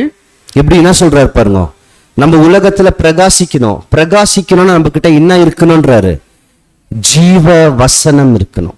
இந்த ஜீவ வசனம் எல்லார்கிட்டயும் இருக்குது, எல்லாருக்குமே வசனம் மனப்பாடமா தெரியும். அப்படின்னா என்ன? ஜீவ வசனம் இருந்து பிரகாசிக்குவாங்களா? அப்படின்னா என்னங்க? வசனத்தின்படி நடக்கிறது. அப்படி நடுக்கிறவர்கள் ஜீவ வசனத்தின் உடையவர்கள். அவர்கள் என்ன ஆவாங்கன்னா தங்களுடைய வாழ்க்கையில பிரகாசமா மற்றவர்களுக்கு பிரகாசிக்குவார்கள். அடுத்த வசனம், கோணலும் மாறுபாடுமான சந்ததியின் இந்த சந்ததி எப்படிதான் இருக்குது? கோணலும் இருக்கு, மாறுபாடான சந்ததி. இந்த குற்றமற்றவர்களும் கபடற்றவர்களும் தேவனுடைய மாசற்ற பிள்ளைகளுமாய் இருக்கும்படிக்கு நம்ம இப்படிதான் இருக்கணும். குற்றமற்றவர்கள் கபடற்றவர்களா இருந்து மாசு இல்லாதவர்களா, அதாவது நம்மளுக்குள்ள எந்த விதமான தவறான சிந்தனைகள் அது எப்படி இன்னைக்கு எல்லாருக்குள்ள வருதுங்க, அதை எப்படி எடுக்கிறதுன்றது தான் இந்த பாடமே. இதுதான் தேவன் நம்மளுக்கு சொல்லி நிற்குவாரு. அடுத்த வசனத்துல பார்க்கலாம். பார்த்துட்டு ஒவ்வொன்றும் அப்படியே படிப்படியா உள்ள போலாம். 10ஆம் வசனம். எபேசியர் 2ஆம் அதிகாரம் 10ஆம் வசனம். ஏனெனில் நற்கிரிகளுக்கு செய்கிறதற்கு நாம் இயேசு கிறிஸ்துவுக்குள் சிருஷ்டிக்கப்பட்டு தேவனுடைய செய்கையாய் இருக்கிறோம். அவைகளில் நாம் நடக்கும்படி அவர் முன்னதாக அவைகளை ஆயத்தம் பண்ணி இருக்கிறார். அப்போ நம்மள எதற்கு ஆயத்தம் பண்ணியிருக்கிறாருன்னு பாத்தீங்கன்னா, அதுல நம்ம என்ன ஆகணும்ன்றாரு, மீண்டும் நடுக்கணும்ன்றார். சரி, இதுக்கு ஒரு உதாரணம் வச்சா, நிறைய வசனம், சரி உதாரணத்தை வச்சாதான் நம்மளால கொஞ்சம் புரிஞ்சுக்க முடியும். நான் உங்களுக்கு ஒரு சின்ன ஒரு கதை சொல்றேன், அதுல ஒரு உதாரணம் இருக்கும். ஒரு வேட்டைக்காரன் வேட்டையாடுறதுக்கு போயிருக்கிறார். வேட்டைக்காரன் எப்படி மிருகத்தை வேட்டையாடுவார், எந்தெந்த விதத்தில் வேட்டையாடுவார்? ஒரு கண்ணி அல்லது அம்பு, ஏதோ ஒரு விதத்துல அந்த மிருகத்தை பிடிச்சிடுவார். இப்போ ஒரு காட்டுக்கு போய் அந்த காடு எப்படி இருக்குதுன்னு பாத்தீங்கன்னா, ரொம்ப அடர்ந்த காடு. அடர்ந்த காடுனா திக் ஃபாரஸ்டா இருக்குது. அப்போ மிருகத்தை எப்படியாவது பிடிக்கணும். மிருகத்தை போய் தேடுவாங்க வேட்டைக்காரன். மிருகம் கிடைக்கவே இல்லை, காடே காலியா இருக்கு. ஆனா மிருகத்தை வேட்டையாடணும். அப்ப எப்படி பிடிக்குவாரு? நான் சொல்றது புரியுதா? வேட்டையாடத்துக்கு வேட்டைக்காரன் போயிருக்கிறாரு. மிருகத்தை தேடினா மிருகம் காட்டிலே இல்லை, ஆனா பிடிச்சே பிடிக்கணும். இப்ப மிருகம் எங்க இருக்குதுன்னு கண்டுபிடிக்கணும். அதுக்கு வேட்டைக்காரர் என்ன பண்ணுவார்? சாப்பாடு வைக்குவாரா? அதுக்கு கிடைச்சிடும். தேடுவார். எப்படி தேடுவாரு? தேடி தேடி கிடைக்கல, அதனால எங்கெங்கயோ இருக்கு, அங்கங்க பதுங்கி இருக்கு. அப்ப வேட்டைக்காரர் என்ன பண்ணுவாருன்னு பாத்தீங்கன்னா, ஒரு சத்தத்தை போட்டா, ஒரு பயப்படுற மாதிரி ஒரு சத்தத்தை போட்டா மிருகங்கள் எல்லாம் என்ன ஆகும்னு பாத்தீங்கன்னா அலறி அடிச்சுன்னு பயத்துல ஓடும். அந்த ஓடுற சத்தம் ஓடுகிற மிருகத்தை பின்தொடர்ந்து போயிட்டாங்கன்னா அந்த மிருகத்தை அடிச்சிடலாம். இப்ப இந்த வேட்டைக்காரர் என்ன பண்றாருன்னா, ஒரு கல் எடுத்து அந்த காட்டுல பெரிய சத்தம் உண்டாக்குற மாதிரி ஒரு கல் எடுத்து போடுறார். இந்த சத்தத்தை கேட்டு மிருகங்கள் அங்கதான் இருக்கு. அப்போ 2 மிருகத்தை உதாரணம் பார்க்கலாம். ஒன்னு மானு, இன்னொன்னு காட்டு பன்னி. பார்த்துருக்கிறீங்களா? காட்டு பன்னி. இந்த 2 மிருகம் அங்கதான் இருக்கு, எங்கேயோ ஒளிஞ்சுன்னு சாப்பிட்டுன்னு இருக்கு. இந்த வேட்டைக்காரன் ஒரு கல் அடிச்ச உடனே பெரிய சத்தம். அந்த சத்தத்துல 2 மிருகமும் ஓட தொடங்குது. மான் எப்படி ஓடும்? சத்தம் போட்டுன்னு ஓடுமா, அமைதியா ஓடுமா? அமைதியா ஓடும். ஏன் அமைதியா ஓட சொல்லுங்க? ஏன்னா அதுக்கு என்ன தெரியும்னா, நான் அமைதியா ஓடலன்னா உடனே ஓடிடணும். சத்தத்தை போட்டா வேட்டைக்காரர் என்ன பண்ணிடுவாரு, அல்லது மத்த மிருகம் என்ன பிடிச்சு அடிச்சிடுவாரு. ஆனா காட்டு பண்ணி என்ன பண்ண தெரியுங்களா, அது கத்தின் தான் போகும். ஏன்னா அதுக்கு கோவம், நான் இருக்கிற இடத்தை விட்டுன்னு தொடுத்துறாங்கன்னு கோவத்துல சத்த போட்டு ஓடும். இப்ப வேட்டைக்காரனுக்கு எது சுலபம், மானை கண்டுபிடிக்கிறதா காட்டு பண்ணிய கண்டுபிடிக்கிறதா?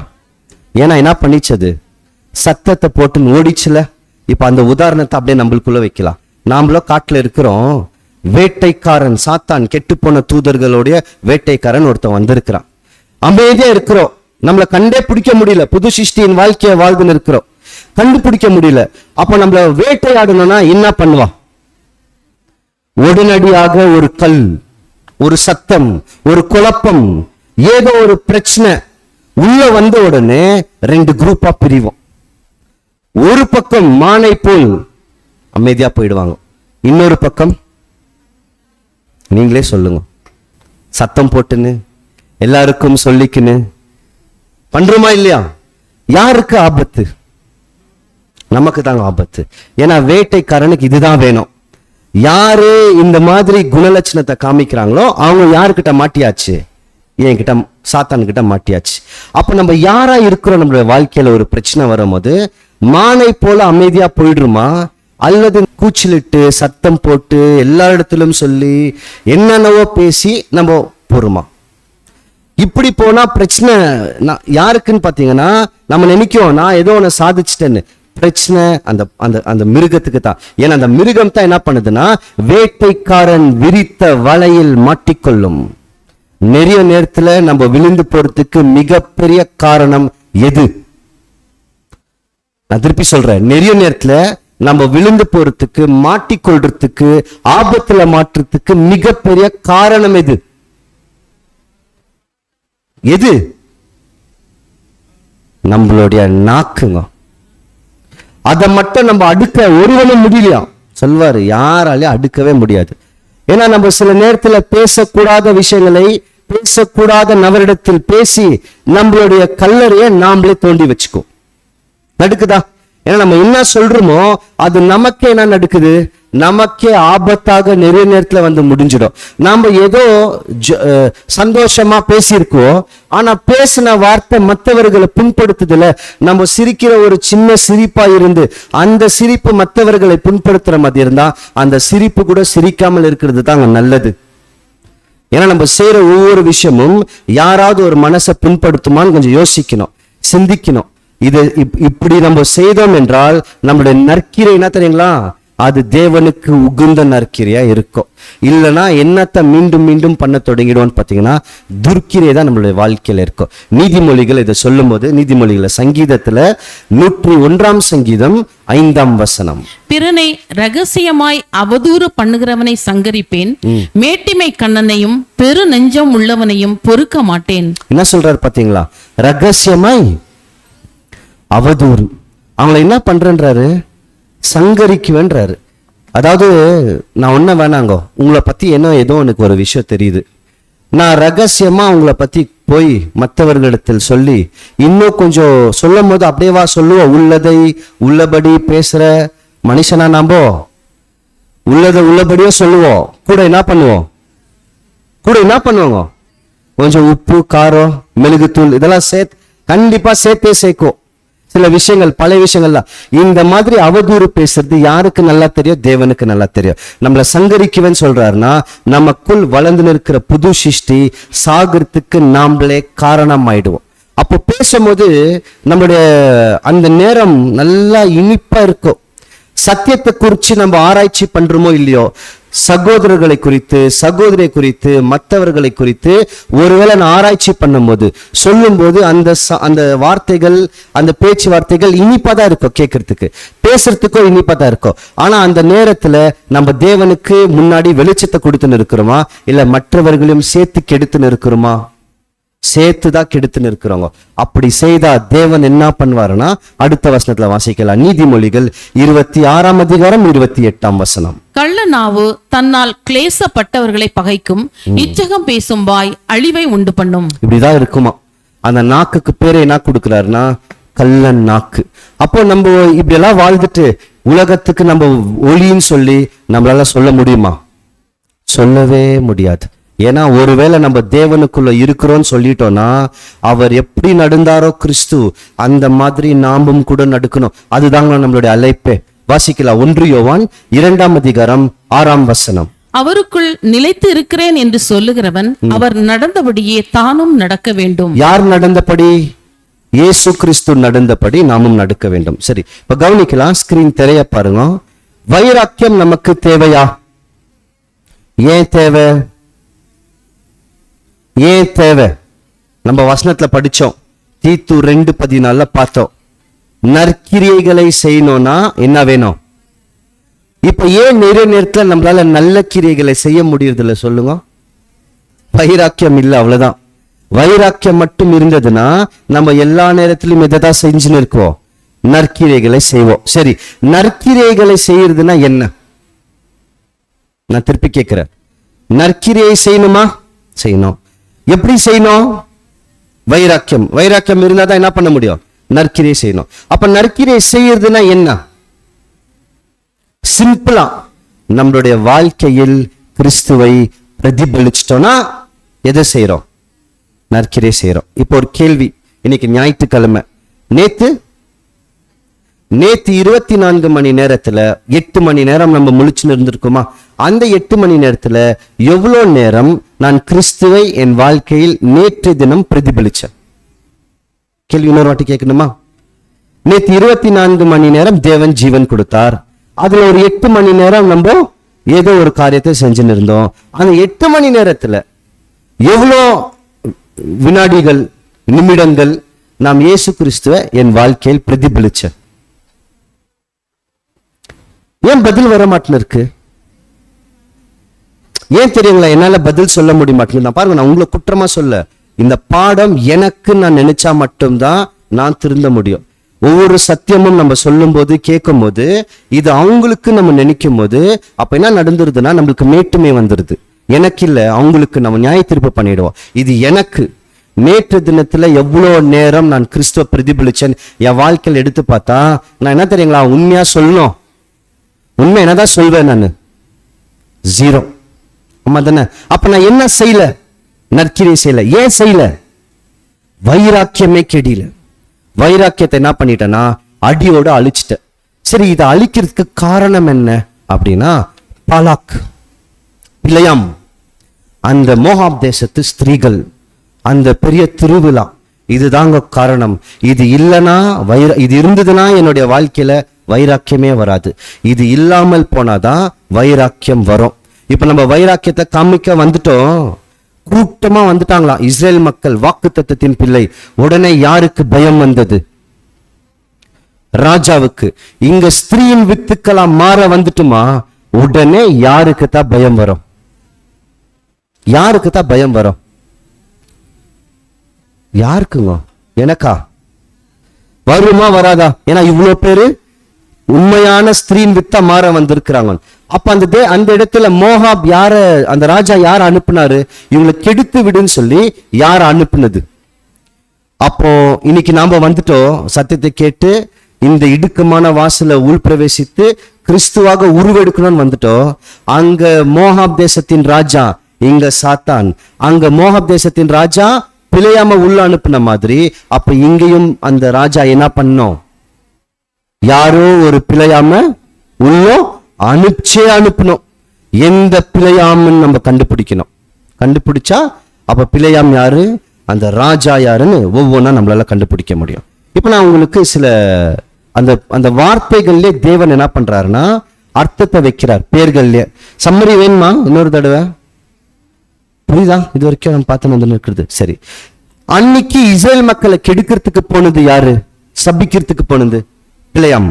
அப்பனா இங்க கூட இந்த புது சிருஷ்டிய வளர விடாதபடிக்கு யாரோ ஒருத்தவங்க வரணும் இல்ல, அந்த பிழையாம் யாருன்னு கண்டுபிடிக்கணும். பிழையாம்ன்ற பேருக்கான அர்த்தத்துல விடை இருக்கு. பிழையாம்னா என்ன அர்த்தம்னு பாத்தீங்கன்னா, விழுங்குகிறதா, ஒட்டுமொத்தமா விழுங்குகிறதா.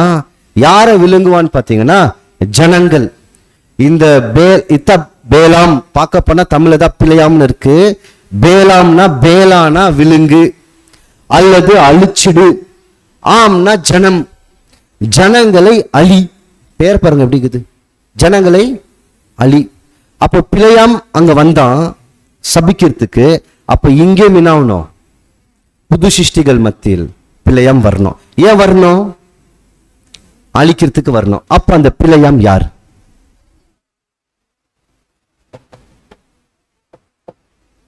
சரி பார்க்கலாம். இதுக்கு விடை வேணும்னு பாத்தீங்கன்னா புதிய ஏற்பாட்டுக்குள்ள போனோம்னா இந்த பிழையாம் யாருன்னு சொல்லி அப்போஸ்தலர்கள் சில உதாரணங்களை கொடுத்துருவாங்க. இந்த மாதிரி உபதேசத்தை உடையவர்கள் பிழையாம் அப்படின்னு சொல்லி 2 வசனம் இருக்கும். ஒவ்வொன்றா நம்ம படிக்க தொடங்கலாம். 2 பேதுரு 2ஆம் அதிகாரம் 14ஆம் வசனம். பிழையாமுடைய குணங்கள் எப்படி இருக்கும் பேதுரு எடுத்து வைக்கிறார். வாசிக்கலாம். விபசார மயக்கத்தால் நிறைந்தவைகளும். நல்லா கவனிங்க. பிழையாம் யாரு? இந்த மாதிரி சிந்தனை உடையவர்கள். இது முதல். 2வது, பாவத்தை விட்டோதவைகளுமாயிருக்கிற கண்களை உடையவர்கள். அந்த கண்கள் எப்படி இருக்கா?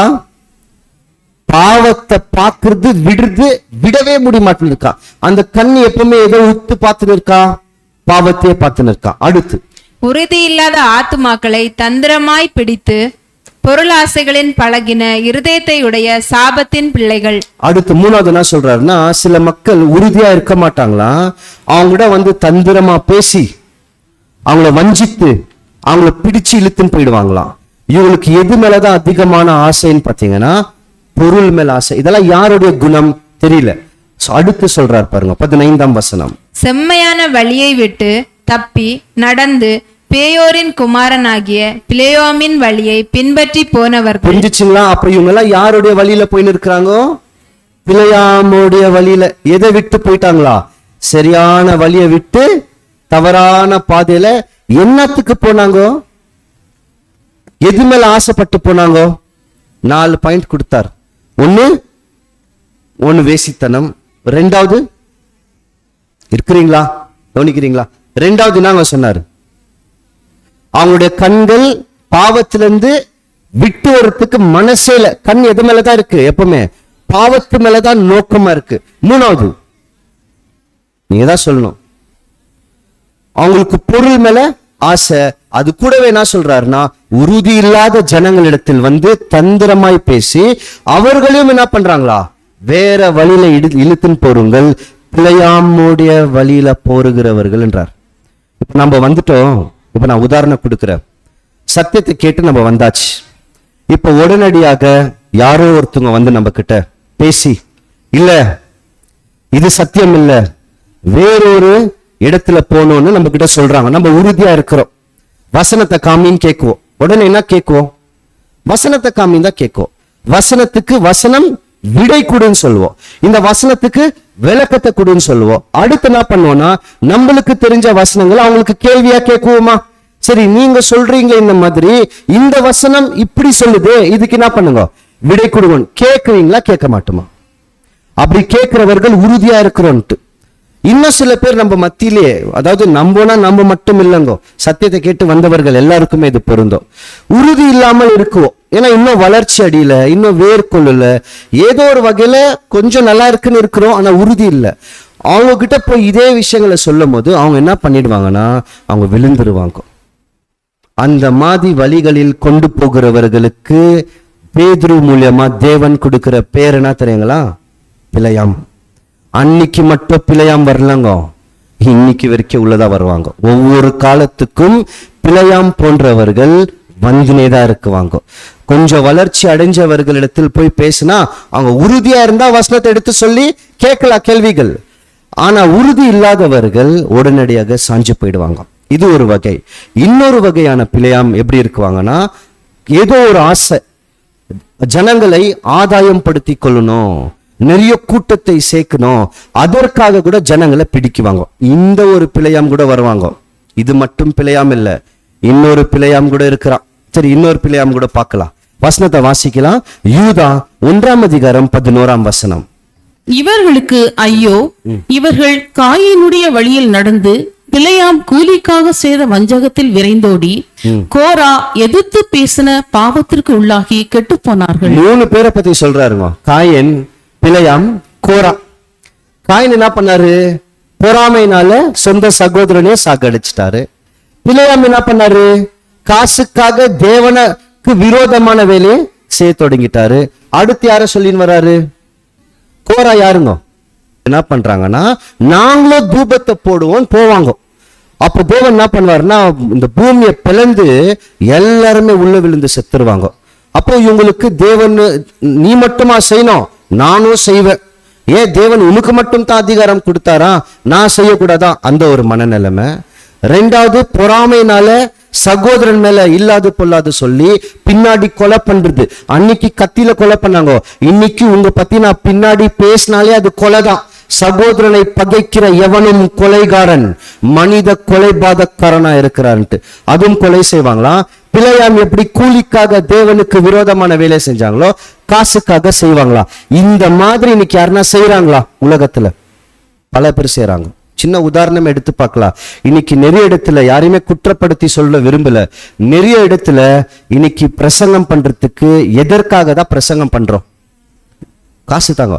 நான் பஹ்ரைன் பகுதிக்கு போயிருக்கும் போது அவங்க கூட பேசும்போது சில விஷயங்கள் சொன்னாங்க, மற்றவர்களும் சொன்னாங்க. அங்க ஒரு சபையில 1,00,000 பேர் வேணும் அப்படின்னு சொல்லி கோரிக்கை வச்சிருக்கிறாங்களா. அதாவது நம்ம சபையில 1,00,000 பேர் சேரணும்னு.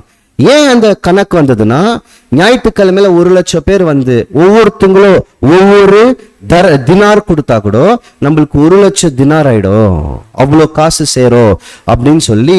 ஏன் ஜனங்களை நிறைய உள்ள கூப்பிட பாக்குறாங்கன்னா, எவ்வளவு மக்கள் தொகை அதிகரிக்கிறதோ அவ்வளோ அவர்களுக்கு வருமானம் அதிகரிக்கும். நிறைய இடத்துல கேள்விப்பட்டிருக்கிறோங்க. வேலூர்ல இருக்கிற ஒரு பெரிய சபையில கூட இந்த விஷயம் கேள்விப்பட்டிருக்கிறேன். நிறைய இடம் ஜனங்களை இவ்வளோ பேர் எங்களுக்கு வேணும், 6,000 10,000 பேர் வேணும், அதுக்கு விசேஷமான ஜெபம் பண்ணுங்க. கூட்டத்தை கூடுறதான நோக்கமே என்னன்னா, அந்த இடத்துல காசு வசூல் பண்றது. அந்த மாதிரி ஒரு சிந்தனை இருந்துச்சுன்னா அவர்கள் யார் வழியில போயின்னு இருக்கிறாங்க? இல்ல, இன்னைக்கு படிச்சு பிழையாம்ங்க. ஏன்னா பிழையாம் எதற்காக தான் வேலை செய்ய போனாருன்னா, காசு கூலிக்காக தான் வேலை செய்ய போனார். சரி, இந்த மாதிரி நம்ம வஞ்சிக்கப்படலாம். ஆனா இப்ப இதெல்லாத்தையும் தாண்டிட்டோம்னு வைக்கலாம். இதெல்லாத்தையும் தாண்டிட்டோம், இப்படி எல்லாம் சொன்னா கூட நம்ம ஏமாற மாட்டோம் அப்படின்னு சொன்னா, இன்னொரு பிழையாம் நம்ம மத்தியிலே இருக்கிறான். கண்டிப்பா ஏமாந்துருவோம். யாரு அந்த பிழையாமுக்கு? நான் உதாரணம் கொடுத்தா நீங்க கண்டுபிடிச்சிருவீங்க. அந்த பிழையாமுக்கு 2 எஜமானனுக்கு வேலை செய்ய ஆசை. ஒரு எஜமானன் தேவன், இன்னொரு எஜமானன் அந்த உலகத்தோடைய ராஜா. அந்த மாதிரி இங்க ஒரு பிழையாம் இருக்கிறான். அந்த பிழையாமுக்கோ கொஞ்ச நேரம் தேவனுக்கிட்ட வேலை செய்யணும்னு ஆசை, கொஞ்ச நேரம் சாத்தானுக்கிட்ட வேலை செய்யணும்னு ஆசை. அது யாரு? தூதர்கள். சரி, இன்னொரு வாட்டி சொல்றேன். பிழையாமுக்கு எவ்வளவு எஜமானன்? 2. ஒன்னு யாரு, இன்னொன்னு யாரு? சாத்தான் சொல்றதோ கேட்கிறான், தேவன் சொல்றதோ கேட்டார். அந்த மாதிரி நம்ம மத்தியில பிழையாம இருக்கிறாங்களா? தேவன் சொல்றதோ கேட்கணும் ரொம்ப ஆசையா கேட்குவாங்களா? சாத்தான் சொல்றதோ கேட்டு செய்வாங்களா? யாருங்க இவங்க? நாம தாங்க நம்மளுடைய பழைய சிருஷ்டி. இவங்க எல்லாத்தையும் ஜெயிச்சிடலான்னு வைங்க. உபதேசத்தின் அடிப்படையில கள்ளத்திற்கு எல்லாம் கண்டுபிடிச்சிடலான்னு வைங்க. எங்க தெரியுங்களா நம்ம மாற்றுறோம்? எப்படி பிழையாம் 2 எஜமானனுக்கு ஊழியம் செய்தாரோ, நாம கூட அநேக நேரத்துல எவ்வளவு எஜமானனுக்கு ஊழியம் செஞ்சுன்னு இருக்கிறோம். 2 எஜமானன். அதுக்கு நல்ல உதாரணம் யாருன்னு பாத்தீங்கன்னா யூதாஸ். ஆமாவா இல்லையா? யூதாஸோடைய உதாரணம், கிறிஸ்துவையும் எஜமானன் என்று ஏற்றுக்கொண்டார். அடுத்து சாத்தானையும் எஜமானன் ஏற்றுக்கொண்டு சாத்தானுடைய வேலையும் செஞ்சு நிற்கிறான். நம்ம செய்யறோமா இல்லையா? செய்யறோம்ல. ஏன் செய்யறோம்? ஏன்னா நம்மளுக்குள்ள என்ன இருக்கு? பழைய சிருஷ்டி ஒளிஞ்சுன்னு இருக்கு. புது சிருஷ்டி தேவனுக்கிட்ட செய்யலான்னு சொல்லுது. பழைய சிருஷ்டி என்ன பண்ணுது? சாத்தான் சொல்றது செய்யலான்னு இருக்கு. எது இன்னைக்கு அதிகமான வலுவடைஞ்சிருக்கு, எது அதிகமா வளர்ந்துருக்கு தெரியல. ஒரு உதாரணம் சொன்னா கண்டுபிடிக்கலாம். வீட்டுல மிருகம் வளர்க்கிறோமா? யாருன்னா நாய், குருவி வளர்க்குறீங்களா இல்லையா? சரி, வளர்த்துருக்கிறீங்களா இல்லையா? சரி, வளர்த்தவர்களை பார்த்துருக்கிறீங்களா? பார்த்துருக்கேன். இப்ப வீட்டுல ஒரு 2 நாய் இருக்குன்னு வச்சுக்கலாம். 2 நாய்க்கும் சாப்பாடு கொடுக்குறாங்க. ஒரு நாய்க்கு அதிகமான சாப்பாடு, நல்ல ஆரோக்கியமான, அதாவது நல்ல கொழுமையா ஆகிறதுக்கான சாப்பாடு. இன்னொரு நாய்க்கு கொடுக்குறாங்க, ஆனா அவ்வளவு இல்லை. இப்போ இந்த 2 நாயும் 1 வருஷம் கழிச்சு எது அதிகமா கூடுதலா வளர்ந்துருக்கோ, வெயிட் போட்டிருக்கோ? நிறைய சாப்பிட்ற நாய் அதிகமா வளர்ந்துருக்கும். ஆமாவா இல்லையா? இப்ப நம்ம கிட்ட கூட 2 மனிதன் இருக்கிறான், புதிய மனுஷன், பழைய மனுஷன். எந்த மனுஷனுக்கு தீனி அதிகமா போடுறோமோ அவன் தான் வளருவான், மற்றவன் வளர மாட்டான். இப்ப எடுத்துக்கலாம், காலையில இருந்து எந்திரிச்சதுல இருந்து நம்ம தூங்குற வரைக்கும் எந்த மனுஷனுக்கு தீனி அதிகமா கொடுக்கிறோம்? யாருக்கு? அதனால்தான் அவன் அவ்வளவு வளர்ந்துருக்கிறான். அவனை சாவடின்னு சொல்லிட்டாரு. ஆனா நம்ம என்ன பண்ணி இருக்கிறோம்? யார சாகடிச்சுன்னு இருக்கிறோம்? புது மனுஷனால சாகடிச்சுன்னு இருக்கிறோம். அப்ப யார்தான் வளர்ந்திருக்கிறது நம்மளுக்குள்ளோ? பிள்ளையாமுடைய வழி 2 எஜமானனுக்கு ஊழியம் பண்ணின்னு இருக்கிறோம். வசனத்தை வாசிக்கலாம். ரோமர் 8ஆம் அதிகாரம் 7ஆம் வசனம். எப்படி என்றால் மாமிச சிந்தை தேவனுக்கு விரோதமான பகை. அது தேவனுடைய நியாய பிரமாணத்துக்கு கீழ்ப்படியாமலும் கீழ்ப்படிய கூடாமலும் இருக்கிறது. அந்த மாம்ச சிந்தனை என்ன பண்ணாதுங்களா? நியாய பிரமாணத்துக்கு கீழ்ப்படிவே படியாதான். பழைய ஏற்பாட்டுல ஒரு வசனம் இருக்கு, எத்தியோப்பியன் தன் நிறத்தை மாத்த கூடுமோ?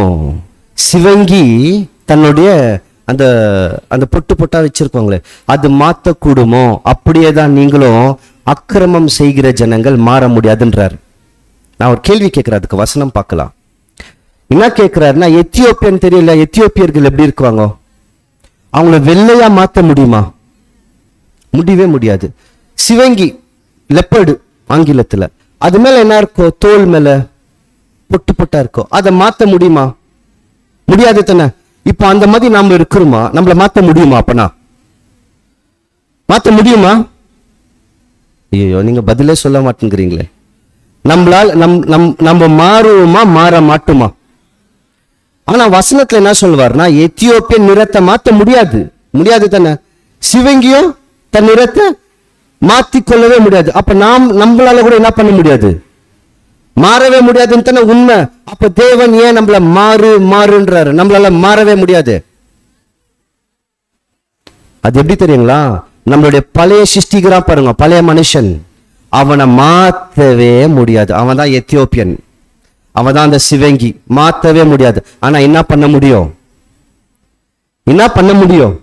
சாவடிக்க முடியும்ல. அவனை சாவடிங்க, புது சிருஷ்டியா வளருங்க. பழைய சிருஷ்டிய மாத்திரன் கையில முயற்சி எடுத்தோம்னா மாத்தவே முடியாது. ஏன்னா எப்படி எத்தியோப்பியன் நிறத்தை மாத்த முடியாதோ, சிவங்கி தன்னுடைய தோளுடைய நிறத்தை மாத்த முடியாதோ, நம்முடைய பழைய சுபாவங்களை மாத்தவே முடியாது. அப்ப என்ன பண்ணோம்? சாவடிச்சாதான் எது வளரும்? புது சிருஷ்டி வளரும். வாசிக்கலாம் இன்னொரு வசனம், 1 யோவான் 2ஆம் அதிகாரம் 16ஆம் வசனம். ஏனெனில் மாமிசத்தின் இச்சையும் கண்களின் இச்சையும் ஜீவனத்தின் பெருமையுமாகிய உலகத்தில் உள்ளவைகள் எல்லாம் பிதாவினால் உண்டானவைகள் அல்ல. அப்ப இது எல்லாமே மாம்சத்தின் இச்சை, கண்களின் இச்சை, ஜீவனத்தின் பெருமை, இதெல்லாம் ஏற்கனவே படிச்சிருக்கிறோம். 3 தந்திரங்கள். இதெல்லாம் யாரால் உண்டானது அல்ல? பிதாவினால் உண்டானது அல்ல. ஏன் நம்ம கிட்ட இன்னமும் தேவனத்தை சொல்லின்னு இருக்கிறார்னா, நம்மளுடைய சிந்தனை எப்படி இருக்குதுன்னு பாத்தீங்கன்னா பாருங்க, இங்கிலீஷ்ல என்ன சொல்லனா, டபுள் மைண்டட்னு சொல்லும். நம்மளுடைய சிந்தனை எப்படி இருக்குதுன்னா, 2 மனசு இருக்கா உள்ளவே ஒளிஞ்சுன்னு. வாசிக்கலாம் யாக்கோபு 1ஆம் அதிகாரம் 18ஆம் வசனம். இரு மனமுள்ளவன் தன் வழிகளில் எல்லாம் நிலையற்றவனாய் இருக்கிறான். அந்த நம்ம போற வழிகள்ல நிலையற்றவன்னா சரியா இல்ல, உறுதி இல்ல, இப்படி போலாமா அப்படி போலாமான்னு போயின்னு இருக்கிறோமா, அந்த மனுஷனுக்கு பேரு நாங்க இருமனம். 2 மனசு இருக்கா நம்மளுக்குள்ள? 2 மனசுல உட்கார்ந்து இருக்கிறோம். இந்த மாதிரி மனசுடையவர்கள் இருந்தோம்னா நம்மளுடைய கடைசி நிலைமை என்ன தெரியுங்களா? பிழையாமுக்கு கடைசியில ஒரு மோசமான மரணத்தை தான் சந்திக்குவார் அவர். அந்த மாதிரி நிலைமை நம்மளுக்கு ஏற்பட்டுடும். வாசிக்கலாம் வசனம், கலாத்தியர் 5ஆம் அதிகாரம் 17ஆம் வசனம். மாமிசம் ஆவிக்கு விரோதமாகவும் ஆவி மாமிசத்திற்கு விரோதமாகவும் இச்சிக்கிறது. நீங்கள் செய்ய வேண்டும் என்று இருக்கிறவைகளை செய்யாதபடிக்கு இவைகள் ஒன்றுக்கொன்று விரோதமாய் இருக்கிறது. எப்பவுமே 2க்கும் என்ன இருக்கு? சண்டை வந்துனே இருக்கு, மாம்சத்துக்கும் ஆவிக்கும். இவங்க 2 பேர்ல யார் ஜெயிக்கணும்னு யார் தீர்மானிக்கலாம்? மாம்சத்துக்கும் ஆவிக்கும் சண்டைங்க. இவங்க 2 பேர்ல ஜெயிக்கிறது யாருன்னு தீர்மானிக்கிறது யார்? நாம தானே தீர்மானிக்கணும். தேவன் அதுக்கான பலத்தை கொடுத்துட்டார். தீர்மானிக்கிறது யாரு? நாம தான். நாம என்ன பண்ணின்னு இருக்கிறோம்னா, நிறைய நேரத்துல மாம்சத்தை ஜெயிக்க விட்டுன்னு இருக்கிறோம். யாரை தோக்கடிக்க வச்சுன்னு இருக்கிறோம்னா, நம்மளுடைய ஆவியை தோக்கடிக்க வச்சுன்னு இருக்கிறோம். இப்படி நாம் செய்தோம்னா, மாம்சத்தின் படி வாழ்ந்தால் கண்டிப்பா செத்தே சாகுவோம். ஏன்னா பிழையாம் இவ்வளவு வேலை செஞ்சுட்டு தேவன் சும்மா விடல, பட்டயத்தினால சாகடிச்சார் பிழையாம. ஒருவேளை இப்படி நம்ம வாழ்ந்துட்டோம்னா மாம்சத்தின் படி நம்மளுடைய முடிவு என்னன்னு பாத்தீங்கன்னா ரோமர் 8:13 மாமிசத்தின்படி பிழைத்தால் சாவீர்கள், ஆவியினாலே சரீரத்தின் செய்கைகளை அழித்தால் பிழைப்பீர்கள். அப்ப நம்ம ஆவியினால எதை அழின்றாரு? சரீரத்தோடைய செயல்களை அழித்தால் பிழைப்பீர்கள். ஆனா மாம்சத்தின் படி மட்டும் வாழ்ந்துட்டோம்னா செத்துருவோம். ஆனா கேள்வி, எல்லாருமே சாகதானே போறோம். இது என்ன மரணம்? தேவனுடைய பார்வையில் நம்ம செத்துருக்கோம். எப்படி அந்த இளைய குமாரன் அப்பாவை விட்டு போயிட்டாரு, வந்த உடனே என்ன சொல்றாரு? என் மகன் மரித்திருந்தான் சொல்றாரா? இப்ப பிழைத்து வந்திருக்கிறா. அந்த மாதிரி தேவனுடைய பார்வையில் நம்ம செத்த மனிதர்களாய் மாறி விடுவோம். இப்ப யாரு ஜெயிக்கணும்? பிழையாம். நம்ம மத்தியில பிழையாம் வருவானா? கண்டிப்பா வருவான். என்னென்ன ரூபத்துல வருவான்? ஒன்னா சொல்லுங்க. முதல் உறுதி இல்லாதவர்களை திசை திருப்புற மாதிரி யாருன்னா வரலாம். ரெண்டாவது, நம்மளுக்குள்ளவே பண ஆசை வந்துருச்சுன்னா நம்ம எந்த வழிகள்ல போறோம்? பிழையாமின் வழிகள். பாவத்தை விடுறதுக்கு கண்கள் நிக்கவே மாட்டின்னு இருக்கு, அதை மட்டும் விரும்புதுன்னா நம்ம என்ன பண்ணின்னு இருக்கிறோம்? பிழையாம இருக்கிறோம். அடுத்து, நம்மளுக்குள்ளவே ஒரு பிழையாம் வாழ்ந்துன்னு இருக்கிறான். 2 எஜமானனுக்கு வேலை செய்கிற இந்த சிந்தனை, இதை உள்ள விட்டோம்னா அன்னைக்கு என்ன நடந்தது? சாபம். பிழையாம் மூலியமா சாபம் வந்துச்சு இல்லையா? நம்மளுக்கும் தேவன் மூலியமா, அதாவது இந்த பிழையாம் என்ன பண்ணுவான்னா, அவன் சபிக்க மாட்டான், தேவனையே நம்மளை சபிக்க வைக்குவான். அதுதான் நடந்தது மீண்டும் மீண்டும் இஸ்ரேல் மக்களுக்கு. நிறைய நேரத்துல சாத்தான் இந்த யுக்தியை தாங்க கையெடுத்தா. இஸ்ரேல் மக்களை செலவழிப்பாட்டுக்குள்ள வழி நடத்தின உடனே யார் இஸ்ரேல் மக்களை அடிச்சிருந்து? தேவன் அடிச்சாரு. வழி நடத்துந்து யாரு? சாத்தான். இஸ்ரேல் மக்களுக்குள்ள அந்த தவறான வழியில வழி நடத்துந்து யாருங்க? எதிராளி தானே. நம்மள கூட அதுதாங்க பண்ணுவான். அவன் நேரடியாக அடிக்க மாட்டான், நம்மள தப்பான வழியில வழி நடத்திட்டா அவரே நம்மள அடிச்சிடுவார். இந்த யுக்தியை தான் அவன் கையாண்டுன்னு இருக்கிறான். ரெண்டாவது, இப்போ பிழையாம் யாருன்னு பார்த்துட்டோம். அடுத்து இன்னொருத்தன் இருந்தா மோசமானவன். அவன் யாரு? அவன் தான் பிழையாமே தேர்ந்தெடுக்கிறான். ராஜா பேர் என்னங்க? பாலாக். பாலாக்குன்னா என்ன அர்த்தம்னு பாருங்க. அழித்திரு, எல்லாத்தையுமே வெறுமையாக்கு. இந்த மாதிரி எங்கன்னா வசனம் படிச்சிருக்கிறீங்களா? சாத்தானை ஏசாயா 14 ஆஹா நீதானாவன், பூமியை தத்தளிக்க செய்தவன், பூமியை வனாந்திரமாய் மாத்தினவன். பாலாக்கு பேர் என்ன பாருங்க? அதுதான். எல்லாத்தையும் வெறுமையாக்கி எல்லாத்தையும் அழிச்சிடுவான். எப்படி அங்க ஒரு ராஜா இருந்தானோ இங்கேயும் ஒரு ராஜா இருக்கிறான். 2 கொரிந்தியர் 4:4 நம்ம படிக்கிறோம். இப்பிரபஞ்சத்தின் தேவனானவன். ஆனா டைரக்டாவே உங்களுக்கு ஒரு வசனம் கொடுக்கிற கவனிங்க. இவனுக்கு பேர் என்ன? பாலாக்குனா டிஸ்ட்ராய். டிஸ்ட்ராய்னா என்னங்கோ? அலின். சாத்தானுக்கும் இந்த பேர் இருக்குது தெரியுங்களா? நேரடியாவே இருக்கு இந்த பேரு. எங்க இருக்கு? இல்ல நேரடியாவே சாத்தான டிஸ்ட்ராயர், அழிக்கிறவன் சொல்லப்பட்டிருக்கும். சரி, வசனத்தை வாசிக்கலாம் பாருங்க. வெளிப்படுத்தின விசேஷம் 9:11. அவைகளுக்கு ஒரு ராஜன் உண்டு, அவன் பாதாளத்தின் தூதன். எபிரேய பாஷையிலே அபெக்தோன் என்றும் கிரேக்க பாஷையிலே அப்பல்லியோன் என்றும் அவனுக்கு பெயர். அவனுக்கு இந்த 19 இந்த அதிகாரத்துல சாத்தான் கீழத்திலிருந்து எழும்பி வர்றது பத்தி எல்லாம் பேசின்னு இருக்குவாரு. பாதாளத்துல இருக்கிறான், அவன் தான் பாதாளத்தின் தூதன், அவன் தான் மற்ற தூதர்களுக்கெல்லாம் ராஜாவை போல் பேசின்னு வருவார் இந்த அதிகாரத்துல. அவனுக்கு கிரேக்க மொழியில என்ன பேரா? அப்போலியோன். அப்படின்னா என்ன தெரியுங்களா அர்த்தம்? அப்போலியோன்னா டிஸ்ட்ராயர்னு அர்த்தம், அழிக்கிறவன் அர்த்தம். பாலாக்குக்கும் என்னதான் பேர் கொடுக்கப்பட்டிருக்கு? டிஸ்ட்ராய், அழித்திருன்ட்டு. இப்போ பாலாக் அந்த இடத்துல ராஜாவா இருக்கிறான், இங்கேயும் யார்தான் இருக்கிறது? சாத்தான் ராஜாவா இருக்கிறான். அவன் நேரடியா எங்கேயுமே வேலை செய்யலங்க. நல்லா யோசிங்க. பாலாக்கு நேரா வந்து சண்டைலாம் போடல, அவன் இருக்கிற இடத்துல அமைதியா இருந்துட்டான். இன்னைக்கு சாத்தானும் நேரடியா நம்ம கிட்ட வந்து சண்டை போடுறது இல்ல. யார அனுப்புறான்? அவனுடைய வேலைக்காரர்கள் அனுப்புறான். அவனுடைய வேலைக்காரர்கள் அனுப்புறான். அவன் அவங்க மூலியமா தான் இவங்க எல்லாருமே வஞ்சிக்கப்பட்டாங்க. எப்படி அனுப்புனா? அன்னைக்கு பாலாக்கு ஜனங்களை எப்படி மோசம் போக்க வச்சா? தேவனிடத்திலிருந்து என்ன பண்ணா? ஸ்திரீகளை தான் அனுப்புனா. அவன் நேரடியா வந்தானா? இல்ல. ஏன் அவன் நேரடியா வரல? இந்த ஜனங்களோட போராடுறதுக்கு எனக்கு இல்ல, என்ன இல்ல, எனக்கு பலனும் இல்ல, பயமா இருக்கு. ஏன்னா இந்த ஜனங்கள் யாரோட ஜனங்கள்? தேவன். இதுதான் சாத்தானுடைய நிலைமை. இன்னைக்கு நேரடியா நம்ம கிட்ட யுத்தம் பண்ண முடியாது. ஏன்னா தேவனுடைய ஆவியை பெற்றுக்கொண்டு மனவாட்டின்ற அழைப்புக்குள்ள போயிருக்கிறோம் நம்ம. ஆனா அவன் நிச்சயமாக நம்முடைய வழிகளை தடை செஞ்சே செய்வான். யாரை கொண்டு தடை செய்வான்னு பாத்தீங்கன்னா, அன்னைக்கு யாரை உள்ள அனுப்புனா? யாரை உள்ள அனுப்புனா? ஸ்திரீகளை தானே உள்ள அனுப்புனா. அப்ப இன்னைக்கும் அவங்க ஸ்திரீகளை அனுப்பிச்சு என்ன பண்ண வச்சா? வேசித்தனம் பண்ண வச்சா. அப்ப இன்னைக்கும் யாரதான் உள்ள அனுப்புவா? ஸ்திரீகள்னா என்னங்க? பழைய நம்ம வெளிப்படுத்தின விசேஷத்துல பாபிலோன் என்ற ஸ்திரீ படிக்கிறோம். அதுல 4 விதமான விஷயமும் ஒளிஞ்சுன்னு இருக்கு. அரசியலும் இருக்கு, மதமும் இருக்கு, பொருளாதாரமும் இருக்கு, சமுதாயமும் இருக்கு, எல்லாமே இருக்கு அந்த ஸ்திரீக்குள்ள ஒளிஞ்சுன்னு இருக்கு. இப்ப சாத்தான் நம்மள அழிக்கணும். பிள்ளையாம் ஆலோசனை கொடுத்துட்டான். பிள்ளையாம் என்ன ஆலோசனை கொடுக்குறான்னா, என்ன பண்ணாலும் இவங்களை சபிக்க முடியாது. ஏன்னா இங்க யாரு? தேவனுடைய ஜனங்கள். என்னால ஒன்னும் பண்ண முடியாது. உனக்கு நான் ஆலோசனை கொடுக்குறேன். இவங்களுடைய வீக்னஸ் என்னன்னு எனக்கு தெரியும். என்ன பண்ணனா, இவங்களுக்கு எது ரொம்ப ஆசையோ உள்ள விட்டுடு, இவங்களே உங்களை மறந்துட்டு போயிடுவாங்க. இத்தனை அவன் கொடுத்த ஆலோசனை. இப்போ நம்மளுடைய பழைய மாம்சம் இருக்கு தெரியுங்களா, அது சாத்தானுக்கு ஒரு ஆலோசனை கொடுக்குது. இவங்களை பத்தி எனக்கு நல்லா தெரியும், இவங்களுடைய வீக்னஸ் என்னன்னு எனக்கு தெரியும். உனக்கு நான் சொல்றேன், நீ அந்த வீக்னஸுக்கு ஏத்த மாதிரி உள்ள அனுப்பிச்சிடு. இவங்களும் என்ன பண்ணுவாங்க? உங்களை விட்டு தூரம் போயிடுவாங்க. நம்மளுடைய வீக்னஸ், அதாவது நம்ம எந்த இடத்துல பலவீனர்களா இருக்கிறோம்னு சொல்லி நம்மளுடைய பழைய மாம்சத்துக்கு தெரியுமா தெரியாதா? நல்லா தெரியும்.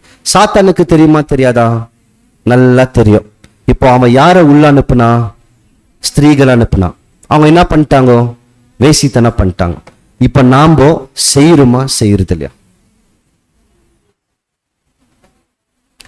உதாரணம், நம்ம எந்த இடத்துல பலவீனர்களா இருக்கிறோம் நம்மளுக்கு எல்லாருக்குமே தெரியும். அந்த பலவீனத்துக்கு ஏத்த மாதிரி தான் ஏதாவது ஒரு பிரச்சனைகள் நம்மளுக்குள்ள வரும். யாராவது எதுனா ஒண்ணு பேசுவாங்க, ஏதோ ஒன்று நடக்கும். வேலையில இருக்கட்டும், வீட்டுல இருக்கட்டும், சபையில இருக்கட்டும், நீங்க போற இடத்துல இருக்கட்டும். ஒரு சின்ன உதாரணம் பார்க்கணும்னா, வேகமா போயின்னு இருக்கிறீங்க, இடையில குறுக்கோ ஒரு வண்டிக்காரன் வண்டி ஓட்டிக்கின்னு அவர் தான் தப்பா வராரு, வந்து நிக்க வச்சாருன்னா வண்டி ஓட்டுற நாம என்ன பண்ணுவோம்? சிரிச்சுட்டு போவோமா? ஸ்லோ பண்ணுவீங்க. ஆமா, அவரை பார்த்துட்டு அமைதியாவா போவோம்? திட்டுவாங்களா திட்ட மாட்டாங்க? இப்பதான் சபையில இருந்து போயிருக்குவோம், போன உடனே பண்ணுவோம். தேவனுடைய சாயல்ல படைக்கப்பட்ட அதே மனிதனை இதே நாவினாலே தூஷணமாய் பேசி அதே நாவினாலே தேவனை நாம் ஜெபம் பண்ணுகிறோம். அந்த வசனம் நம்மளோட மனசுக்குள்ள வரணும். சின்ன சின்ன இடம் நம்ம எங்க பலவீனமா இருக்கிறோம் நம்மளோட பழைய மாம்சத்துக்கு நல்லா தெரியும். அங்க எப்படி மோகாப் ராஜா உள்ளோ அனுப்பிச்சு அவர்களை அவங்க எங்க பலவீனரா இருக்கலாம் அங்க அடிச்சானோ, நம்மள அடிக்கிறதுக்கு நம்மள பலத்துல அடிக்க மாட்டான், பலவீனத்துல தான் அடிக்குவான். அது யார் மூலியமான கூட இருக்கட்டும். நம்ம வேலை செய்யற நம்மளுடைய வேலை கொடுத்தவர்களா இருக்கலாம், அல்லது கூட பணியாற்றவர்களா இருக்கலாம், பிள்ளைகளா இருக்கலாம், பெற்றோர்களா இருக்கலாம், கணவனுக்கு மனைவியா இருக்கலாம், மனைவிக்கு கணவனா இருக்கலாம். நம்ம எங்க வீக்கா இருக்கிறோமோ அந்த இடத்துல தான் சோதனைகள் மீண்டும் மீண்டும் வரும். ஏன் வருது? தேவனை விட்டு தூரம் போனோம். ஏன் தேவன் அனுமதி கொடுக்கிறார்? ஏன்னா நம்ம எந்த இடத்துல பலவீனமா இருக்கிறோமோ அந்த இடத்துல நம்மள என்ன பண்ணணும்னு விரும்புறார், அவரு பலம் படுத்தணும்னு விரும்புறார். அதனால அவர் அனுமதிக்கிறார். ஆனா நாம என்ன பண்றோம்னு பாத்தீங்கன்னா அதே இடத்துல கீழே விழுந்துனே இருக்கிறோம். அதனாலதான் யாக்கோபுல நமக்கு நல்ல பரிச்சையான வசனம் நம்ம கூப்பிடும் போது என்ன சொல்றாருன்னா, விபச்சாரர்களே விபச்சாரிகளே, உலக சிநேகிதம் தேவனுக்கு விரோதமான பகை அப்படின்ட்டார். அப்ப நம்ம ஒவ்வொரு தடவையும் உலகத்தோட சிநேகிதத்தை வைக்கும் போது தேவனுக்கு என்னவா மாறின்னு இருக்கிறோன்னா பகையாளிகளா மாறுறோம். அன்னைக்கு இஸ்ரேல் மக்கள் வேசித்தனம் பண்ணாங்கோ, நாம கூட தேவனுடைய பார்வையில என்னன்னு தான் பேர் கொடுக்கிறாருன்னா அதே பேர் தான் கொடுக்கிறார். சரி, எவ்வளவு பேர் செத்தாங்க? 24,000 பேர் அந்த வாதையில செத்தாங்க. தேவன் ஒரு கணக்கு கொடுக்கிறாருன்னா ஏதோ சும்மா இல்லை, அந்த கணக்குல நிச்சயமாக ஒரு அர்த்தம் இருந்தே இருக்கும். இல்லைன்னா அவர் கணக்கை கொடுக்கவே மாட்டார். உங்களுக்கு ஒரு கணக்கு கொடுக்குற, எவ்வளவு பேர் செத்தாங்க? 24,000 பேர். இந்த 1 நாளாகமத்துக்குள்ள வந்தீங்கன்னா ஆசாரியர்களை தாவீது ராஜாவுடைய காலகட்டத்தில் என்ன பண்ணுவார்னா பிரிச்சு வைக்குவார். இந்த பாடத்தை நம்ம கிறிஸ்துமஸ் பாடத்துல படிச்சிருக்கோம். என்னன்னா, ஜெக்கரியா எந்த வம்சத்தின் அடிப்படையில் உள்ள போனார்? அபியாவின் வம்சம். கேட்டிருக்கிறீங்களா? சரி, உங்களை பார்த்தா நீங்க கேட்கலன்னு நினைக்கிற. அதனால அந்த கணக்கை நான் ஸ்கிப் பண்ணிடுறேன், பரவாயில்ல, வேற எப்பனா பார்க்கலாம். நம்ம ஏன் 24,000 பேர் வச்சாருன்ட்டு இதை ஸ்கிப் பண்ணிட்டு நம்ம நெக்ஸ்ட் வேற எப்பனா பார்க்கலாம். ஏன்னா அது தெரியலையே. அபியாவின் வம்சம் நம்ம படிச்சிருக்கிறோம், ஒன்னும் இல்லை, மறந்துட்டீங்க, ஸ்கிப் பண்ணிடலாம், நெக்ஸ்ட் பார்க்கலாம். சரி, இப்பதான் யார் வர்றது உள்ளோ? இப்ப பாலாக்கும் இருக்கிறாங்க, மோவாப் தேசத்து ராஜாவும் இருக்கிறான். அந்த ராஜா உள்ள யார் அனுப்பிச்சிருக்கிறது? ஸ்திரீகளை தப்பு பண்றதுக்கு. ஒண்ணும் இல்லைங்க, எப்படி தெரியுங்களா தப்பு நடக்குது? நம்மளுக்கு எது பிடிக்கும்னு இந்த மாம்சத்துக்கு நல்லா தெரியும். தப்பு பண்றது விஷயத்துல அந்த தவறான வேலைகள் நம்ம முன்னாடி வரும். அப்ப உடனடியே என்ன பண்ணோம்னா விட்டு விலகணும். வாலிபர்களுக்கு எடுத்துக்கணும்னா மாம்சத்தோட இச்சை அதிகமா வரும். அப்ப அந்த நேரத்துல என்ன பண்ணும்? அதை ஏன் சாத்தானும் என்ன பண்றானா, இந்த இடத்துல நீ போ, இவங்க இந்த இடத்துல தான் பலவீனர்களா இருக்கிறாங்க, நீ சும்மா போ, இவங்களே வந்து விழுந்துருவாங்க, நீ ஒன்னும் பண்ணாத, நீ சும்மா போ, அவங்களே வந்து கிட்ட விழுந்துருவாங்க, தேவனை விட்டு தூரம் போயிடுவாங்க. அந்த மாதிரி நிறைய நம்மளுக்குள்ள வந்துனே இருக்கும். அப்ப யாரா மாறணும் தெரியுங்களா? நம்ம யாரா மாறணும்? பினாகாசா மாறணும். அப்பதான் நம்ம பினாகாசா மாறணும். தப்புன்னு தெரிஞ்ச உடனே பினாகாஸ் போய் இல்லப்பா இது தப்பு விட்டுடுன்னு சொன்னாரா? அந்த தப்பு கிட்ட போய் வாக்குவாதம் பண்ணாரா? இன்னைக்கு வேண்டாம் நாளைக்கு வான்னு சொன்னாரா? என்ன பண்ணாரு? சாகடிச்சிட்டார். அப்ப நம்ம தப்புன்னு தெரியும் போது என்ன பண்ணணும்? சாகடிக்கணும். இப்படி சாகடிச்சாதான் நம்மளுக்குள்ள என்ன தெரியுங்களா இருக்கோ? பக்தி வைராக்கியம் இருக்கோ. பினாகாஸ் பேருக்கான அர்த்தம் என்ன தெரியுங்களா? வெங்கல வாயா. அவர் பேருக்கான அர்த்தமே பாருங்களே, பிராஸ் மவுத், வெங்கல வாயின்றாரு. இதுனா இது வெங்கல வாயு. வெங்கலம் எங்க பயன்படுத்தினாங்க? கரெக்ட், ஆசாரிப்பு கூடாரத்துல இந்த பலிபீடம், லேவர் தண்ணி தொட்டி, இதெல்லாம் எதனால் செய்யப்பட்டிருந்ததுன்னா வெங்கலத்தினாலதான் செய்யப்பட்டிருந்தது. அந்த இடத்துல ஆசாரியர்கள் லேவியர்கள் வேலை செய்வாங்களா?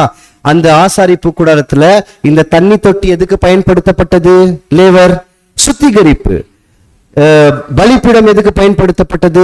பலிகளை தேவனிடத்தில் செலுத்துவதற்கு. அப்ப தேவனிடத்தில் பலிகள் போது அதே நேரத்துல சுத்திகரிக்கிறதுக்கு பயன்படுத்தப்பட்டது தான் அந்த வெங்கலம். இப்ப நீங்களே சொல்லுங்க, வெங்கல வாயினா இந்த வாயிலிருந்து என்ன வரணும்? மற்றவர்களை சுத்திகரிக்கிறதுக்கான வசனமும் தேவனை துதிக்கிறதுக்கான வார்த்தைகள் தான் வரணும். ஆனா நம்மளுடைய வாயில என்ன வருது? என்ன வருது? இதை தவிர எல்லாமே வருதா? எங்கன்னா டிராவலிங் எல்லாரும் போறீங்க தானே? போகும்போது எதை குறித்து அதிகமாக பேசுகிறீர்கள்? வசனத்தியா அல்லது வேற ஏதோ ஒண்ணா? வேற ஏதோ ஒண்ணுனா நம்ம வாய் வெங்கல வாயில என்ன வாய் தான் சொல்லிட்டீங்க. வசனத்தை வாசிக்கலாம், என்ன வரணும்னு சொல்றாரு பாருங்க. சங்கீதம் 34 சங்கீதம் 1 வசனம். கர்த்தரை நான் எக்காலத்திலும் ஸ்தோத்தரிப்பேன், அவர் துதி எப்பொழுதும் என் வாயில் இருக்கும். இதுதான் அந்த பலிபீடம். எப்பொழுதும் அந்த பலிபீடத்திலிருந்து சுகந்த வாசனை எழுமினே இருக்கோ, நம்ம வாயிலிருந்து துதிகள் என்ன இருக்குதா? தேவனுக்கு எழுமின்னு இருக்கான். அடுத்து நீதிமொழிகள் 10 அதிகாரம் 11 வசனம். நீதிமானுடைய வாய் ஜீவ ஊற்று, கொடுமையோ துன்மார்க்கனுடைய வாயை அடை. நீதிமானுடைய வாய் என்னவா இருக்கா? ஜீவ ஊற்று. ஆனா இன்னைக்கு ஏன் வாய் எப்படி தெரியுங்களா இருக்கு? உங்க ஜீவனை எடுத்துரும். கொஞ்ச நேரம் பேசினா போதும் உங்க ஜீவனே எடுத்துரும். ஆனா நீதிமானுடைய வாய் என்னவாதான் இருக்கு? மற்றவர்களுக்கு ஜீவனை கொடுக்கக்கூடிய ஊற்றா இருக்கணுமே தவிர அவங்கள சாகடிக்கிற வாயா மட்டும் மாறவே கூடாது. இதனால்தான் எரேமியாவுக்கு தேவன் என்ன சொல்வார்னா, இதோ என் வார்த்தைகளை உன் வாயில் போட்டிருக்கிறேன், உன் வாயில் வைத்திருக்கிறேன்னு சொல்வாரு. அப்ப நம்ம கிட்ட கூட நம்ம வாயில தேவன் என்னதான் வச்சிருக்கிறாரு? தேவனுடைய வார்த்தைகள் தான் வச்சிருக்கிறார். இப்ப நம்ம எல்லாருமே ஆசாரியத்துவமா வந்திருக்கிறோமா? அப்ப நம்மளுடைய வாய்கள்ல என்னத்தான் காணப்படணும்? நான் க்ளூ கொடுக்கிறேன். ஆசாரனுடைய உதடுகள். மல்கியா 2 அதிகாரம் 7 வசனம். மனப்பாட பண்ணிடுங்க இந்த வசனத்தை. ஆசாரனுடைய உதடுகள் அறிவை காக்க வேண்டும். அப்ப அவருடைய உதடுகள்ல என்னதான் இருக்கணும்? அறிவை காக்கக்கூடிய போதனைகள் இருக்கணும். அறிவை காக்க வேண்டும். வேதத்தை அவன் வாயிலே தேடுவார்கள். என்ன தேடுவாங்களா? தேவனுடைய வார்த்தையை அவன் வாயில் தேடுவார்கள். ஆனா இன்னைக்கு என் வாயில என்னதான் தேடுறாங்கன்னு தெரியல. என்கிட்ட யாருன்னா சரி, அதாவது நான் ஏன் என்னன்னு சொல்றேன்னா, என்னன்னு சொல்றதுல நீங்க வச்சுக்கோங்க. சரியா நம்ம கிட்ட யாருன்னா ஒருத்தவங்க பேசுறாங்கன்னா என்ன தெரியுங்களா அதிகமா பண்ணுவாங்க? நம்ம வாயிலிருந்து என்ன வருதுன்னு எடுக்க பார்க்குவாங்க. நம்மளுக்கு ஒரு இந்த மீன் பிடிக்கிறது பார்த்துருக்கிறீங்களா? ஒரு துண்டு இல்ல, அந்த தூண்டில்ல வந்து அதுக்கு ஒரு எருவை போட்டு சின்னதா போட்டு பெரிய மீனை பிடிச்சி எடுத்துருவாங்க, ஒவ்வொரு மீன் தூண்டில். அந்த மாதிரி கூட நிறைய நேரத்துல நான் உங்களுக்கு செய்யலாம். உங்கள்கிட்ட வந்து ஒரு சின்ன கதையை சொன்னா போதும், நீங்க அடுத்து எனக்கு என்ன பண்ணுவீங்க? நிறைய கதையை சொல்ல தொடங்கிடுவீங்க. நான் ஒருத்தவங்க பத்தி சும்மா ஒரு எரு போட்டா போதும், நீங்க ஒரு மூட்டையை இறக்கி வச்சிடுவீங்க. பண்றோமா? ஆனா நம்ம வாயில முன்னாதான் வரணும்ன்றாரு. ஆசன உதடுகள் அறிவை காக்க வேண்டும், தேவனுடைய வசனத்தை அவன் வாயில் தேடுவார்கள். இதுதான் இருக்கணும். சரி, இப்போ பினஹாஸ் பார்த்துட்டாரு, தப்பு நடந்துருச்சு. இப்போ நம்மளுடைய வாழ்க்கையில தவறான குணங்கள், நம்மளை தவறான வழியில நடத்தக்கூடிய சம்பவங்கள் வரும்போது நாம் யாராக மாறணும்? பினஹாஸாக மாறணும். பினஹாஸ் என்ன பண்ணாரு? இப்போ உடனே ஈட்டி எடுத்தார். அப்ப நாமளும் உடனடியா என்ன பண்ணோம்? ஈட்டி எடுக்கணும். எது அந்த ஈட்டி? அந்த ஈட்டி எப்படி இருக்கு? இரண்டு பக்கமும் கூர்மையா இருக்கு. அப்ப நாம உடனடியா என்ன எடுக்கணும்? இருபுறமும் கருக்குள்ள பட்டயம் என்ற ஆயுதத்தை கையில எடுக்கணும். இந்த மாதிரி ஒரு சோதனை, இந்த மாதிரி சோதனை நம்ம நான் கீழே விழுறதுக்கான ஒரு டெம்டேஷன், ஒரு சோதனை உள்ள வருதா? இப்ப நான் எப்படி ஜெயிக்கணும்? ஈட்டி எடுக்கணும். நீங்க ஒரு நல்ல உதாரணம் சொல்லுங்க. ஒருத்தர் இருந்தார் நம்மளுக்கு முன்னாடி, அவருக்கு எவ்வளவு சோதனை வந்தாலும் பினஹாஸ் மாதிரி ஈட்டி எடுத்துருவார். அவரே ஒரு ஆசாரியன் தான்.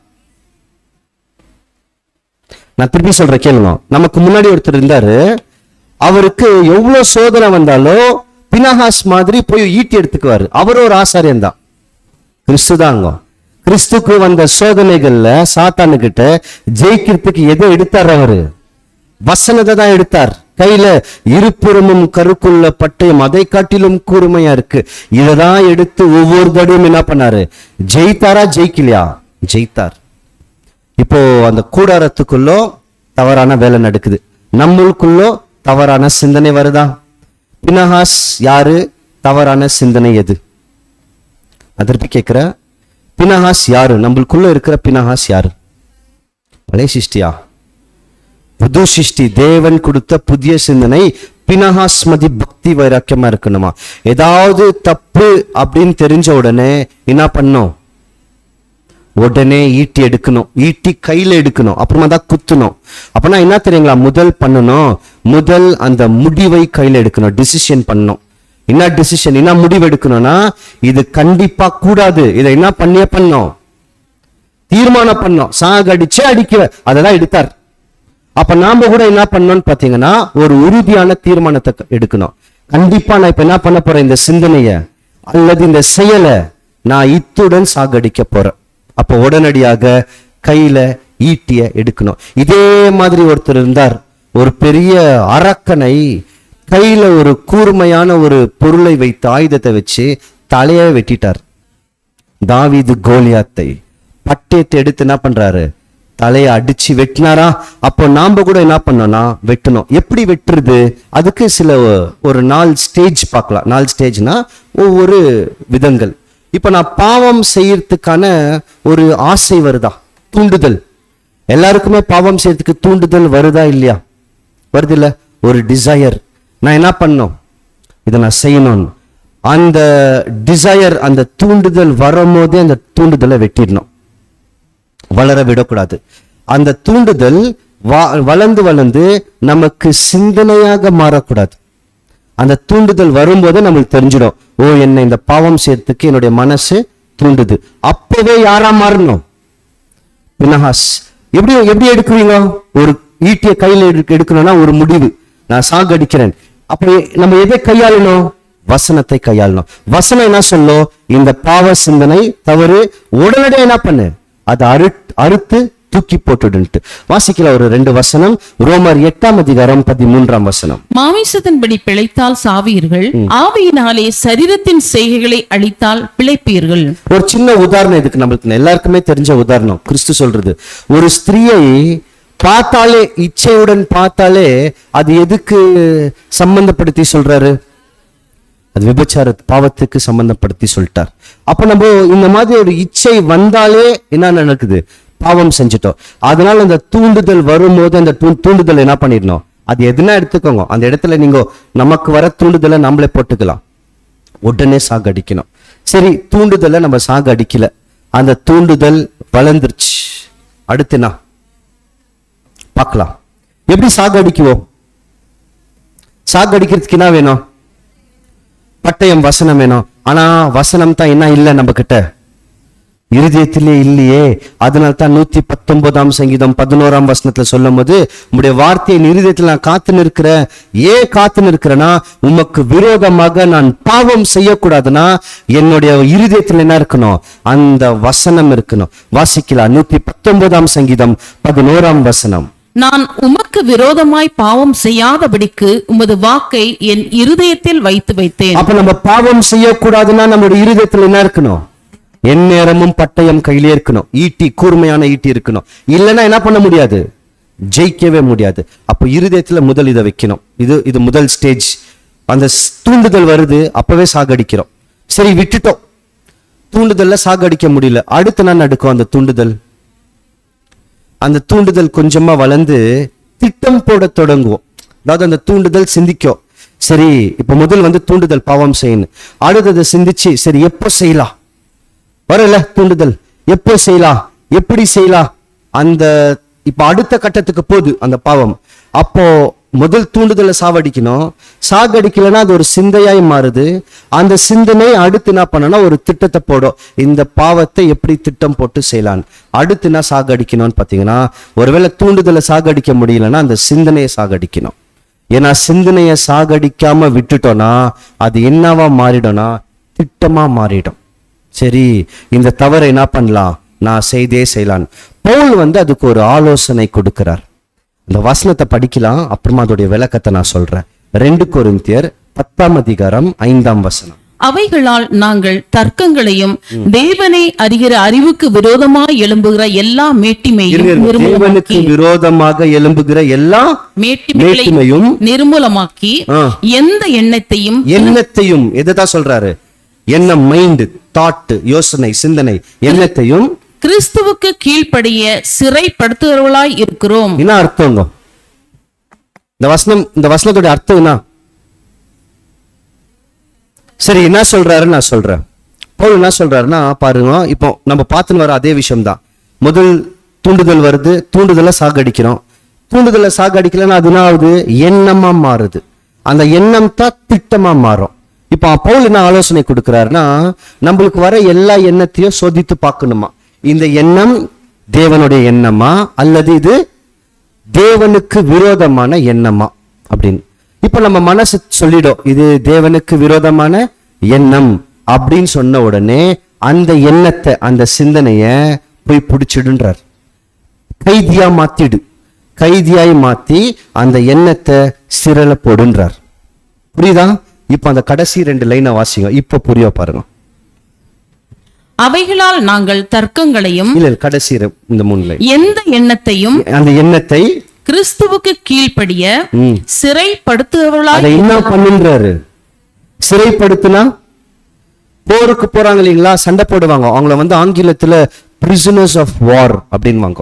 அப்படின்னா என்ன அர்த்தம்னா, 2 தேசம் சண்டை போட்டு ஒரு தேசம் தோத்து போச்சுன்னா, தோத்து போனவர்களை எல்லாருமே ஜெயித்த ராஜ்யம் என்ன பண்ணனா சிறைக்கு பிடிச்சுன்னு போயிடும். எப்படி நேபுகாத் நேச்சர் ராஜா பிடிச்சுன்னு போய், அந்த மாதிரி இந்த தவறான எண்ணங்களை என்ன பண்ணுன்னு சொல்றாருன்னா சிறையில போடுன்றார், ஜெயில போடுன்றார்.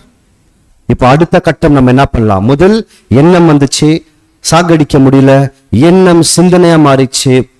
இப்ப எதை சாகடிக்கணும்? சிந்தனை. எப்படி சாகடிக்குவோம்? அதை ஜெயில போடுன்றார். போடலன்னா இப்ப இந்த சிந்தனை என்னவா மாறும்? போடல, சிந்தனை வந்துருச்சு. இப்ப இந்த சிந்தனை என்ன பண்ணோம்னா பிளான் பண்ணும், எப்படி பண்ணலாம். இந்த எண்ணம் திட்டமாக மாறிடும். இவ்வளோ ஸ்டேஜா நம்ம கொஞ்சம் கொஞ்சமா வளர்ந்துன்னு வரத்துக்கு இந்த திட்டம் அப்படியே வளர விட்டோம்னா என்ன தெரியுங்களா மாறும்? கடைசியாதான் கிரியவா மாறும், ஆக்ஷன். நம்ம செய்யற எல்லா பாவத்தையும் எடுத்து பாருங்க. அதாவது தெரிஞ்சு செய்யற பாவம், அறியாமல் செய்யறது வேற. யோசிக்குவோ, சிந்திக்குவோ, திட்டம் போடுவோ, செயல்படுத்துவோம். இப்படிதான் இருக்கும். அந்த வட்டம் வந்துனே இருக்கும்.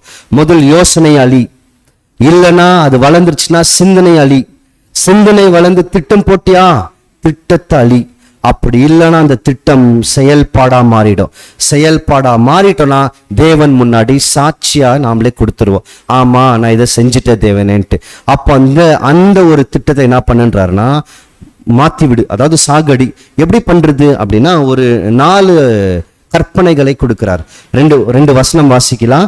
நீதிமொழிகள் 4ஆம் அதிகாரம் 14ஆம் வசனம். துன்மார்க்கருடைய பாதையில் பிரவேசியாதே, அந்த வழிகளை என்ன பண்ணாத, போவாத. தீயோருடைய வழியில் நடவாதே. முதல் அவனுடைய வழியில பிரவேசிக்காத, தீயோருடைய வழிகள்ல நடுக்காத. 2வது 15ஆம் வசனம். அதை வெறுத்து விடு. அதை என்ன பண்ணுன்றாரு? வெறுத்து விடு. வெறுத்துன்றார். வெறுத்துரு, விட்டுடு. அதன் வழியாய் போகாதே, அதை விட்டு விலகி கடந்து. ஒருவேளை போயிட்டா என்ன பண்ணுறாரு? அதை விட்டு வேற வழி போன்றார். இப்ப நம்ம வந்துட்டோம், இது தேவனுக்கு விருப்பம் இல்லைன்னு தெரியுது. இப்ப அந்த வழியிலே போலாமா விட்டுடலாமா? விட்டுடுன்றார். விட்டு அந்த வழியில இருந்து திரும்பி வேற வழியில போன்றார். பாருங்க, அதான் ஆங்கிலத்துல turn away and keep moving. என்ன சொல்றாருன்னா, நீ போயின்னு இருக்கிற, தெரிஞ்சிச்சு இது தீயோரோட வழி, எனக்கு விரும்பாத வழின்னு, வழியில இருந்து திரும்பிடு, விட்டுடுன்றார். அதுதான் அந்த 4 கட்டளைகளை கொடுக்கிறார். என்ன சொல்றாருன்னா, முதல் போவாதன்றார். அந்த வழிகளை எப்படியாவது பிரவேசிக்காமல் இரு. ஆனா போயிட்டினா ரொம்ப தூரம், இப்ப போயிட்ட, தொடர்ந்து போகாத, உடனே நிக்க வச்சுட்டு என்ன பண்ணு, வேற வழியில திரும்பு. இப்படி பண்ணா என்ன இருக்கும்? நம்ம கிட்ட பக்தி வைராக்கியம் இருக்கும். சரி, இதெல்லாம் என்னால பண்ண முடியல தேவனே, சிந்தனைய ஜெயிக்க முடியல, செயல்பாட ஜெயிக்க முடியல. அதாவது சிந்தனை என்னவா மாறுது? திட்டம். எண்ணம் என்னவா மாறுது? திட்டம் என்னவா மாறுது? ஆக்ஷன், கிரியைவா மாறிச்சு. இப்ப என்ன நடுக்கம் சொல்லுங்க? கிரியைக்கு அடுத்து என்ன நடுக்கம்? பாவம் செஞ்சிட்டோம், அடுத்து என்ன பண்ணுவோம்? நம்ம வாழ்க்கையில எடுத்து பாருங்க. நான் முதல்ல இதை செய்யணும்னு யோசிக்கிறேன், முதல் பயந்து பயம், ஆனா செய்யணும்னு யோசிச்சுட்டேன், அது ஒரு திட்டத்தையே போட்டு செஞ்சுட்டேன். இப்ப சும்மா இருக்குவேன்னா அடுத்த தடவை என்ன பண்ணுவேன்? திருப்பி யோசிக்குவேன், திருப்பி என்ன பண்ணுவேன்? திட்டம் போடுவேன், திருப்பி செய்வேன். சும்மா விட்டுருவேனா? அதோட அடுத்து என்ன பண்ணுவேன்? சரி, உங்களுக்கு ஒரு உதாரணம் கொடுத்தா புரியும்னு நினைக்கிறேன். எனக்கு சிகரெட் குடிக்கிறது ரொம்ப ஆசை. நான் உதாரணத்துக்கு சொல்றேன், பாவம் தெரியுது. இப்ப நான் முதல் என்னோட சிந்தனை என்ன பண்ணுதுன்னா, இழுக்குது, இது பண்ணலான்னு. அடுத்து என்ன பண்ணுவோம்? யோசிச்சுனே இருக்கும் அது பத்தியே. அடுத்த ஒரு திட்டத்தை போடும், சரி இங்க எல்லாருமே இருக்கிறாங்க, இவங்க இல்லாத நேரத்துல போலான்னு. அடுத்து என்ன பண்ணும்? செயல்பாடு, ஆக்ஷன் ஆயிடுச்சு. சரி, செய்து முடிச்சிட்ட உடனே அப்படியே விட்டுருவேனா? நெக்ஸ்ட் என்ன பண்ணும்? கண்டினியூ பண்ணும். அதுக்கு பேர் என்னங்கோ? அதுக்கு பேர் என்ன? அடுத்து செஞ்சுனே இருக்கும், ஹேபிட். அது நம்மளுக்கு என்னவா மாறிடும்னா பழக்கம் ஆயிடும். செய்து செய்து செய்து ஹேபிட் ஆயிடும். அதுதான் பாருங்க, எங்க தொடங்குது, அப்புறமா அது என்ன நடக்குது? செஞ்சுனே இருக்கு. தேவன் இப்பவும் என்ன சொல்றாருன்னா, சிந்தனை அழிக்க முடியல, சரி வந்துருச்சு. அந்த தூண்டுதல் அழிக்க முடியல, வந்துருச்சு, சிந்தனை ஆயிடுச்சு. சிந்தனை ஆகல, அது ஒரு திட்டமா மாறிச்சு. திட்டத்தை சரி ஆகல, அது செயல்பாடாயிடுச்சு. செயல்பாட இல்லைன்னா அது ஹேபிட் ஆயிடும், பழக்கம் ஆயிடும். பழக்கம் ஆயிடுச்சுன்னா நீயே அழிஞ்சு போயிடுவேன். விஷயம் பழக்கம் ஆவறதுக்கு முன்னாடி என்ன பண்ணுன்னு சொல்றாருன்னா, அந்த பழக்கத்தை என்ன பண்ணு? அழிச்சிடு. எப்படி அழிக்க முடியும்? தேவனிடத்தில் போய் பாவத்துக்காக மன்னிப்பு கேட்டால் அவர் மன்னிப்பு கொடுக்குவார். அந்த வழிகளை விட்டுட்டோம்னா மீண்டும் அந்த வழிகளில் வரக்கூடாது. அதுக்கு நம்மளுக்கு என்ன தேவைன்னு பார்த்தீங்கன்னா, பக்தியும் தேவை, வைராக்கியமும் தேவை. பினஹாசன் ஞாபகம் வச்சுக்கணும், ஒவ்வொரு தடவையும் இந்த மாதிரி தேவனுக்கு விரோதமான வேசித்தனம் என் வாழ்க்கையில் வரும்போது நான் அதோட பேசக்கூடாது, நட்பு வச்சுக்க கூடாது, குத்தி கொலை பண்ணும், சாகடிச்சு போடணும்.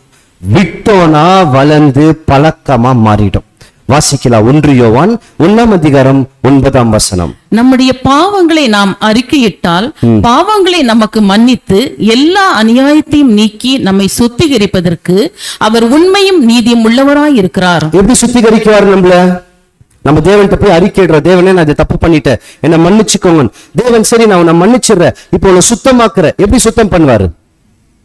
அவர் சாகடிக்குவாரா அல்லது சுத்தமாக்குற ஆயுதத்தை நம்ம கிட்ட கொடுக்குவாரா? வசனத்தை கொடுக்குவாரு. இப்ப நீ என்ன பண்ண? உன்னுடைய பழைய வழிகளை விடு. அதுதான் இந்த வசனத்துல என்ன சொல்றாருன்னா, தேவன்கிட்ட போய் முதல் மன்னிப்பை கேளு, பாவத்துக்கு சொல்லு. அவர் மன்னிப்பை பெற்றுக்கொண்டு மனம் வருந்தின பின்பு பட்டயத்தை எடு, அதான் ஈட்டி எடு, திருப்பி போ, உன்னுடைய கூடாரம் உன்னுடைய சிந்தனைக்குள்ள போ, அதை சாகடி. விட்டினா அது என்னவா மாறிடும், தொடர்ந்து வளர்ந்து பெரிய பாவமாக மாறி நின்னுடும். இது பினஹாஸ் செய்தாரு. பினஹாசுக்கு தேவன் என்ன கொடுத்தார் பேரு? பக்தி வைராக்கியம் இருந்துச்சு, கொடுத்தாரா? இப்ப நம்ம கிட்ட கூட என்ன வேணும்னு எதிர்பார்க்கிறார், பக்தி வைராக்கியம். இதை இன்னொரு உதாரணத்துல பார்த்தா புரிஞ்சுக்கலாம். டாக்டர் இருக்கிறார் இல்லைங்களா, இன்னைக்கு ஆபரேஷன் பண்றாங்க, கேன்சரை கட் பண்ணி எடுக்கிறாங்க. ஏத்த வெளியே எடுத்துடுறாங்க, ஸ்ப்ரெட் ஆயினே இருக்கும். அப்புறமா கடைசியில் என்ன ஆயிடும், மரணம் வந்துடும், செத்துருவாங்க. இதுதான் நம்ம வாழ்க்கையில இருக்கிற பாவம். அந்த டாக்டர் நாம தான். அந்த டாக்டர் கையில இருக்கிற அந்த சர்ஜன் பிளேட், சர்ஜிக்கல் நைஃப் எல்லாம் வசனம் தான், கூர்மையா இருக்கு. அதை எடுத்து நம்மளுடைய வாழ்க்கையில இருக்கிற தப்பான குணங்கள் என்ன நம்மளுக்கே நல்லா தெரியும். அதை என்ன பண்ணுன்றாரு, அதை வளர்க்க விடாத. ஏன்னா கொஞ்சம் கொஞ்சமா வளர்ந்தாதுன்னா என்ன ஆயிடும், அது பெருசா வளர்ந்து நம்மளே சாகடிக்கிற அளவுக்கு வளர்ந்து நின்றோம். இப்படி யார் ஜெயிக்கிறாங்களோ அவங்க தாங்க தேவனுக்கு முன்பதாகவும் ஆட்டுக்குட்டியானவருக்கு முன்பதாகவும் ஆசாரியர்களா இருக்குவாங்க. அன்னைக்கு பினஹாஸ் செய்தாரா? அதுக்கு பினஹாசுக்கு தேவன் என்ன கைமாறு கொடுத்தார்? நித்திய ஆசாரியத்துவம். இன்னைக்கு யார செய்கின்றாரு? நம்மள. அப்போ நம்ம ஒருவேளை செஞ்சுட்டோம்னா, பக்தி வைராக்கியத்தை காமிச்சிட்டோம்னா, நமக்கு என்ன கொடுக்குவார்? என்ன கொடுக்குவார்? நித்திய ஆசாரியத்துவம். இப்ப நம்ம ஆசாரியர்களா மாறிட்டோமா, அழைக்கப்பட்டிருக்கிறோமா? அழைக்கதாங்க பட்டிருக்கிறோம். நீங்களே அழைக்கப்பட்ட ராஜரீக. அவரையோ தேவன் அழைச்சார், இன்னும் என்ன ஆகலன்னா மாறல. மாறணும்னா என்ன செய்யணும்? பக்தி வைராக்கியத்தை காமிக்கணும். எப்படி காமிக்குவோம்? எப்படி காமிக்குவோம்? கிரியையில. யாரை சாகடிச்சு காமிக்குவோம்? யாரை சாகடிச்சு காமிக்குவோம்? பழைய சிருஷ்டி, நம்மளுடைய எண்ணங்கள் சாகடிக்கலாமா வேண்டாவா? சாகடிச்சா நம்மளுடைய வாழ்க்கையில யாரை பிரதிபலிக்கிறோம்னா கிறிஸ்துவை பிரதிபலிக்கிறோம். சாகடிக்கலனா நம்மளுடைய வாழ்க்கையில கிறிஸ்துவை அல்ல, எதிராளியை பிரதிபலிக்கிறோம். பக்தி வைராக்கியம் முதல் அவருக்கு சொல்லப்பட்டது பினஹாசுக்கு. அவருடைய வாயும் அங்க பார்த்தோம், அந்த வெங்கலத்துக்கு ஒப்பிட்டு வெங்கல வாயின்ற பெயரை கொடுத்துட்டாரு. எப்படி இஸ்ரேல் மக்கள் மத்தியில அந்த ராஜாவும் வேலை செய்தான், பிலேயாமும் வேலை செய்தான், அங்க வந்த ஸ்திரீகளும் வேலை செய்தாங்களோ, நம்மளுடைய வாழ்க்கையிலும் அதே மாதிரி தான். நிறைய நேரத்துல சாத்தான் நேரடியா வரமாட்டான், பழைய சிருஷ்டியை தூண்டி அனுப்புவான். நீ போ, அவங்களுக்கு ஏதாவது கெடுதல் பண்ணுன்னு. பழைய சிருஷ்டி அப்படியே செய்யும், சாகடி. அப்படி இல்லைன்னா இந்த பழைய சிருஷ்டியை தூண்டுற அளவுக்கு ஏதாவது உள்ள வரும் நம்ம வாழ்க்கையில. நம்மளுக்கு விட்டு வந்த பழைய பழக்க வழக்கங்கள் அல்லது இன்னமும் கூட ஒட்டி கொண்டு இருக்கிற பழக்க வழக்கங்கள், தேவனை விட்டு தூரமா இழுக்கக்கூடிய இந்த மாதிரி செய்கைகள் வரும்போது நம் வைராக்கியம் இருந்ததுன்னா பினஹாசை காமிக்குவோம். பினஹாஸ் என்ன செய்தாரோ அதை நாம் செய்தோம் என்றால் தேவன் பார்த்து நமக்கும் பக்தி வைராக்கியம் இந்த மனுஷனுக்கு இருக்குதுன்னு. நம்ம ஆதார வசனத்தை எடுத்து பார்த்தோம் இல்லைங்களா? தீத்துல சொல்லும் போது நம்மளை எதற்கு சுத்திகரிச்சாருன்னா நற்கிரைகளை செய்யணும். ஆனா நற்கிரைகளை செய்யணும்னா என்ன இருக்கணும்ன்றாரு? பக்தி வைராக்கியம் இருக்கணும். அப்ப பக்தி வைராக்கியம் இருந்தா மட்டும்தான் தேவனுக்கு உகந்த நற்கிரைகளை நம்மளால் செய்ய முடியும். நாம் கூட பினஹாசாக மாறி கூர்மையான பட்டயத்தை எடுத்து நம் வாழ்க்கையில் வரக்கூடிய எல்லா விதமான அவலட்சணமான குணங்களை குத்தி காயப்படுத்துறதில்ல, சாகடிக்கணும். சாகடிச்சால் பினஹாஸ், சாகடிக்கவில்லை என்றால் பிலேயாம் தான் என்பதை மனதில் வைத்துக்கொண்டு நாம் பினஹாசை போல் வைராக்கியம் உள்ளவர்களாய் மாறி கிறிஸ்துவை நம் வாழ்க்கையில் பிரதிபலிச்சு பிதாவாகிய தேவனிடத்தில் சென்று சேர தேவன் தாமே நம் அனைவரையும் ஆசீர்வதிப்பாராக. நன்றி, வணக்கம்.